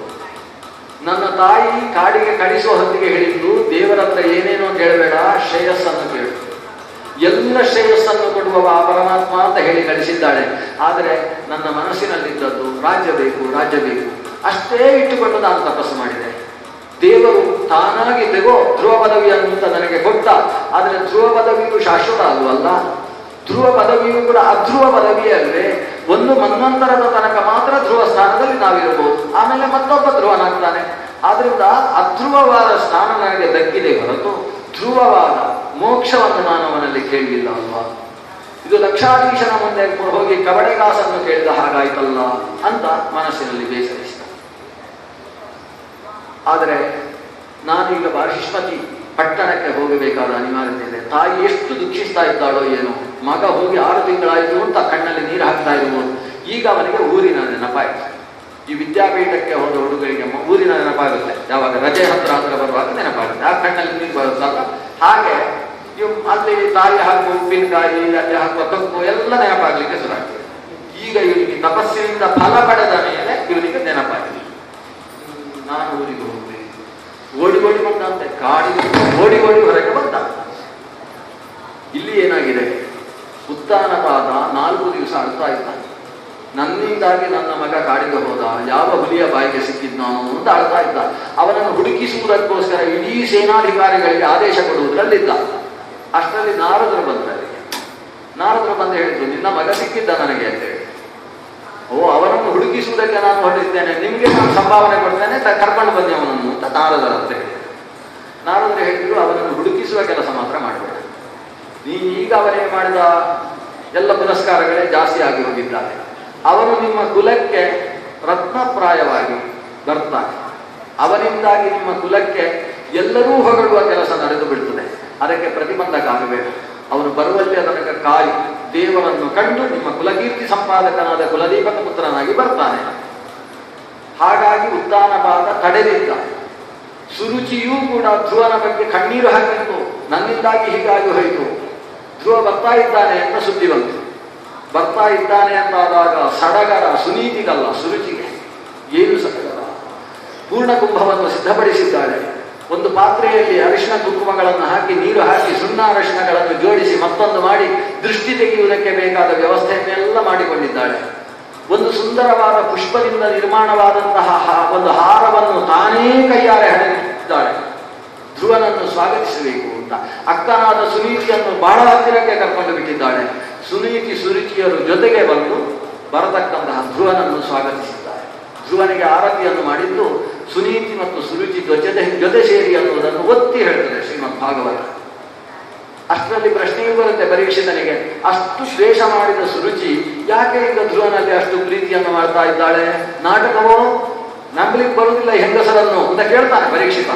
ಏನಿದೆ ಹೀಗಾಗೋಗಿದೆ? ಅದಕ್ಕೆ ಶುಕಾಚಾರ್ಯರು ಹೇಳ್ತಾರೆ ನಾಟಕ ಅಂತ. ಯಾಕಂದರೆ ಭಗವಂತ ಎಲ್ಲಿ ಪ್ರಿಯ ಅನ್ನುವ ರೂಪದಲ್ಲಿರ್ತಾನೆ ಅಲ್ಲಿಗೆ ಎಲ್ಲರೂ ಪ್ರೀತಿ ಮಾಡ್ತಾನೆ. ಭಗವಂತನನ್ನು ಸಾಕ್ಷಾತ್ಕಾರ ಮಾಡಿಕೊಂಡಂತಹ ಧ್ರುವನಿಗೆ ಪ್ರಪಂಚದಲ್ಲಿ ದ್ವೇಷಿ ಅನ್ನುವ ವಸ್ತುವೇ ಇಲ್ಲವಾಗಿ ಹೋಗಿದೆ. ಒಬ್ಬರು ಒಬ್ಬರನ್ನು ದ್ವೇಷಿಸುವುದು, ಒಬ್ಬರು ಒಬ್ಬರನ್ನು ಪ್ರೀತಿಸುವುದು ಅನ್ನುವುದು ಭಗವಂತನ ಸನ್ನಿಧಾನದಿಂದ ಆಗತಕ್ಕಂಥದ್ದು. ಕೆಲವು ವ್ಯಕ್ತಿಗಳಿಗೆ ಕೆಲವರನ್ನು ನೋಡಿದರೆ ಆಗುದಿಲ್ಲ, ಅವನನ್ನು ನೋಡಿದರೆ ಅವನ ಕಪಾಳಕ್ಕೆ ಹೊಡಿಬೇಕು ಅಂತ ಅನಿಸುತ್ತೆ ಅಂತ ಇನ್ನೊಬ್ಬರ ಹತ್ರ ಹೇಳ್ತಾ ಇರ್ತಾನೆ. ಯಾಕೋ ಅವನನ್ನು ನೋಡಿ ಕಂಡ್ರೆ ಆಗಲ್ಲ ನಂಗೆ ಅಂತ. ಹಾಗೆಂದೇಳಿ ಅವೇನಾದರೂ ತೊಂದರೆ ಮಾಡಿದ್ದಾನು? ಏನೂ ಇಲ್ಲ, ಚೆನ್ನಾಗಿದ್ದಾನೆ, ಒಳ್ಳೆ ಮನುಷ್ಯ ಅವ. ಇವನಿಗೆ ಮಾತ್ರ ಅವನನ್ನು ಕಂಡ್ರೆ ಆಗೋದಿಲ್ಲ. ಇನ್ನು ಕೆಲವರು ಇರ್ತಾರೆ, ಅವರನ್ನು ನೋಡಿದರೆ ಭಾರಿ ಪ್ರೀತಿ. ಇವರ ಕಿಸೆಗೆ ಕತ್ತರಿ ಹಾಕಿದವನೇ ಅವನೇ, ಇವರಿಗೆ ಗಂಡಾಂತರ ತೆಗೆದವನೇ ಅವನು. ಆದರೆ ಅವನನ್ನು ಕಂಡ್ರೆ ಭಾರಿ ಪ್ರೀತಿ. ಅವನಿಗೆ ಯಾರು ಏನು ಮಾಡಬಾರ್ದು, ಅವನು ಅಂದ್ರೆ ಪ್ರೀತಿ. ಯಾಕೆ ಹೀಗಾಗ್ತದೆ? ಯಾಕಂದ್ರೆ ಭಗವಂತ ಪ್ರಿಯ ಅನ್ನುವ ರೂಪದಲ್ಲಿ ಸನ್ನಿಹಿತನಾದರೆ ಪ್ರೀತಿ ಹುಟ್ಟುತ್ತೆ, ಅಪ್ರಿಯ ಅನ್ನುವ ರೂಪದಲ್ಲಿ ಸನ್ನಿಹಿತನಾದರೆ ದ್ವೇಷ ಹುಟ್ಟುತ್ತೆ. ಆದ್ರಿಂದ ಒಬ್ಬ ವಿಪ್ರ ಅನುಷ್ಠಾನಶೀಲನಾದಂತಹ ವ್ಯಕ್ತಿ ಅವನನ್ನು ಯಾರಾದರೂ ದ್ವೇಷಿಸಿ ತೊಂದರೆ ಮಾಡ್ತಾ ಇದ್ದಾರೆ ಅಂತಾದರೆ ಆವಾಗ ಇವ ಮನ್ಯು ಸೂಕ್ತದ ಪುರಸ್ಕರಣೆಗಳನ್ನು, ಮನ್ಯು ಸೂಕ್ತದ ಆರಾಧನೆಗಳನ್ನು ನಡೆಸ್ತಾನೆ. ಯಾಕಂದ್ರೆ ಮನ್ಯು ಅನ್ನುವುದು ಮನೋನಿಯಾಮಕವಾದ ಸ್ವರೂಪ. ಮನೋನಿಯಾಮಕವಾದ ಸ್ವರೂಪದ ಆರಾಧನೆಯನ್ನು ಮಾಡುವುದು ಯಾಕೆಂದ್ರೆ ಆ ವ್ಯಕ್ತಿಯಲ್ಲಿ ನೀನು ಪ್ರಿಯ ಅನ್ನುವ ರೂಪದಲ್ಲಿ ಸನ್ನಿಹಿತನಾಗು ಸ್ವಾಮಿ ಅಂತ ಕೇಳುವುದಕ್ಕೋಸ್ಕರ. ಆದ್ರಿಂದ ಅಲ್ಲಿ ಯಾರು ದ್ವೇಷ ಮಾಡುವವ ಇದ್ದಾನೆ ಅವನು ಸಾಯಬೇಕು ಅಂತ ಇವ ಮನ್ಯ ಸೂಕ್ತ ಹೇಳುವುದಲ್ಲ, ಅವನ ದ್ವೇಷ ಭಾವ ಸಾಯಬೇಕು ಅಂತ ಮನ್ಯ ಸೂಕ್ತ ಪಾರಾಯಣ ಮಾಡ್ತಾನೆ. ದ್ವೇಷ ಭಾವ ಹೋಗಿ ಪ್ರಿಯ ಭಾವ ಹುಟ್ಟುವುದು ಭಗವಂತನ ಪ್ರಿಯ ಅನ್ನುವ ರೂಪದ ಸನ್ನಿಧಾನದಿಂದ. ಭಗವಂತನ ದರ್ಶನವನ್ನು ಮಾಡಿದಂತಹ ಧ್ರುವನ ಕಡೆಗೆ ಸಾಗರಕ್ಕೆ ನದಿಗಳು ಸಾಗಿ ಹೋಗುವ ಹಾಗೆ ಪ್ರತಿಯೊಬ್ಬ ವ್ಯಕ್ತಿಯೂ ಕೂಡ ಪ್ರೀತಿಯ ದೃಷ್ಟಿಯಿಂದ ಸಾಕ್ತಾನೆ. ಹೀಗೆ ಧ್ರುವ ಸರ್ವಪ್ರಿಯಂಕರನಾಗಿದ್ದಾನೆ. ಸ್ವಾಗತಿಸಿದ್ದಾರೆ. ಸ್ವತಃ ಉತ್ಥಾನಪಾದ ಅವನ ಕೈ ಹಿಡಿದು ತಂದು ಸಿಂಹಾಸನದಲ್ಲಿ ಅವನನ್ನು ಕೂಡಿಸಿ ಆಲಿಂಗಿಸಿಕೊಂಡು ಆನಂದಿಸಿದ್ದಾನೆ. ಮಗು ಸಮಾಧಾನ ಆಯಿತು ಅಂತ ಕೇಳಿದ್ದಾನೆ. ಧ್ರುವ ನಗ್ತಾ ಇದ್ದಾನೆ, ಕೊಡುಗಳು ಅಂತ ನಗ್ತಾನೆ. ಪುಟ್ಟ ಮಗು, 5 ವರ್ಷದ ಶಿಶು, 5 ವರ್ಷ 6 ತಿಂಗಳ ಮಗು. ಉತ್ತಮನು ಕೂಡ ಧ್ರುವನ ಜೊತೆಗೆ ಖುಷಿಯಿಂದ ತಾ ಕೂತ್ಕೊಳ್ತಾ ಉತ್ತಮನನ್ನು ಎಳೆದು ಧ್ರುವನೇ ಕೂಡಿಸಿಕೊಳ್ತಾನೆ ಸಿಂಹಾಸನದಲ್ಲಿ. ಅಂತೂ ಉತ್ಥಾನಪಾದ ಧ್ರುವನನ್ನು ಸಿಂಹಾಸನದಲ್ಲಿ ಅಭಿಷೇಕ ಮಾಡತಕ್ಕಂತಹ ಕಾಲ ಬಂತು. ಧ್ರುವ ರಾಜನಾಗಿದ್ದಾನೆ. ಅದೊಂದು ದಿವಸ 32 ವರ್ಷದ ಹುಡುಗ ಉತ್ತಮ ಅವನು ಕಾಡಿಗೆ ಹೋಗಿದ್ದಾನೆ ಭೇಟಿಯಾಡುವುದಕ್ಕೋಸ್ಕರ. ಒಬ್ಬ ಗಂಧರ್ವನ ಜೊತೆ ಏನೋ ಗಲಾಟೆ ಏನು ಅಂದ್ರೆ ನಿನ್ನ ಹೆಸರು ಏನು ಅಂತ ಅವ ಕೇಳಿದ. ಇವ ಉತ್ತಮ ಅಂತ ಹೇಳಿದ. ನಿನ್ನ ಹೆಸರು ಉತ್ತಮನು, ನನ್ನ ಹೆಸರು ಉತ್ತಮ, ನೀನು ಹೇಗೆ ಉತ್ತಮ ಅಂತ ಹೆಸರು ಇಟ್ಕೊಂಡಿ ಅಂತ ಅವ ಕೇಳಿದ. ಅದಕ್ಕೆ ಒಬ್ಬರಿಗೆ ಹೆಸರಿಡಬೇಕಾದ್ರೆ ಇನ್ನೊಬ್ಬರ ಹತ್ರ ಕೇಳಿ ಇಡಬೇಕು ಅಂತ ಯಾವ್ದಾದ್ರು ಶಾಸ್ತ್ರದಲ್ಲಿ ಬರ್ದಿದೆಯೋ ಅಂತ ಇವ ಕೇಳಿದ. ಶಾಸ್ತ್ರದ ವಿಷಯ ಬಂದು ಬಿಟ್ಟೆ ನನ್ನಷ್ಟು ನೀನು ಶಾಸ್ತ್ರ ಓದಿದೆಯೋ ಅಂತ ಅವನು ಕೇಳಿದ. ಗಲಾಟೆ ಸರಾಗಿ. ನೀನು ಉತ್ತಮ ಅನ್ನೋ ಹೆಸರು ಬಿಡುವಲ್ಲಿಯ ತನಕ ನಿನ್ನನ್ನು ಬದುಕಲಿಕ್ಕೆ ಬಿಡೋಲ್ಲ ಅಂತ ಅವ ಹೇಳಿದ. ಅಪ್ಪ ಇಟ್ಟ ಹೆಸರನ್ನು ಬದಲಾಯಿಸಲಿಕ್ಕೆ ಅಪ್ಪ ಬದುಕಿಲ್ಲ ಅಂತ ಇವ ಹೇಳಿದ. ಇದು ಗಲಾಟೆ. ಇಷ್ಟೇ ಗಲಾಟೆಗೋಸ್ಕರ ಉತ್ತಮ ಗಂಧರ್ವನ ಕೈಯಲ್ಲಿ ಹೋರಾಡಿ ಸತ್ತ. ಅಲ್ಲಿ ಈ ಗಂಧರ್ವರು ಇವತ್ತು ಅಲ್ಲಲ್ಲಿ ಇರ್ತಾರೆ. ಅವರಿಗೆ ಗಲಾಟೆ ಮಾಡ್ಲಿಕ್ಕೆ ಕಾರಣ ಬೇಕು ಅಂತಿಲ್ಲ. ಇಷ್ಟೇ ಕಾರಣ. ನಿನ್ನ ಹೆಸರು ಹಾಗೋ ಇಲ್ಲ, ಹೆಸರು ಬದಲಾಯಿಸಿ ಇಲ್ಲ, ಬದಲಾಯಿಸೋಲ್ಲ, ಗಲಾಟೆ ಹೊಡೆದಾಟ ಹೊರಟು ಒಂದು ಬಲೆ ಆಗಿಬಿಡ್ತದೆ. ಆ ರೀತಿಯಲ್ಲಿ ಉತ್ತಮ ಸತ್ತ. ಒಬ್ಬ ಗಂಧರ್ವ ಯಕ್ಷನಿಂದಾಗಿ ಉತ್ತಮ ಸತ್ತ ವಿಷಯ ಧ್ರುವನಿಗೆ ಗೊತ್ತಾಗಿ ಧ್ರುವ ಕಣ್ಣೀರು ಹಾಕಿ ತನ್ನ ತಾಯಿಯಾದಂತಹ ಸುರುಚಿ ಕಣ್ಣೀರು ಹಾಕ್ತಾ ಇರುವುದನ್ನು ನೋಡ್ಲಿಕ್ಕೆ ಆಗಲಿಲ್ಲ ಅವನಿಗೆ. ಸುರುಚಿಯಲ್ಲಿ ಬಂದು ಹೇಳ್ತಾನೆ, ಯಾರಿಂದಾಗಿ ಉತ್ತಮ ಸತ್ತಿದ್ದಾನೋ ಆ ವ್ಯಕ್ತಿಗಳನ್ನು ನಾನು ಸಾಯಿಸದೆ ಹಿಂದೆ ಬರುವುದಿಲ್ಲ ಅಂತ ಹೊರಟ.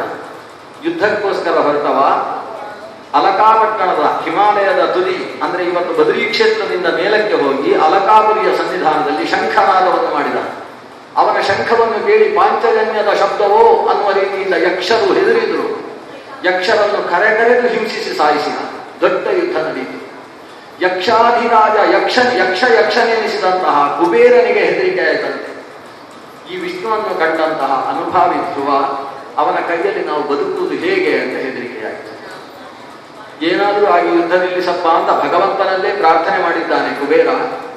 ಅಷ್ಟರಲ್ಲಿ ಅಲ್ಲಿ ಸ್ವಯಂಭೂಮನು ಬರ್ತಾನೆ.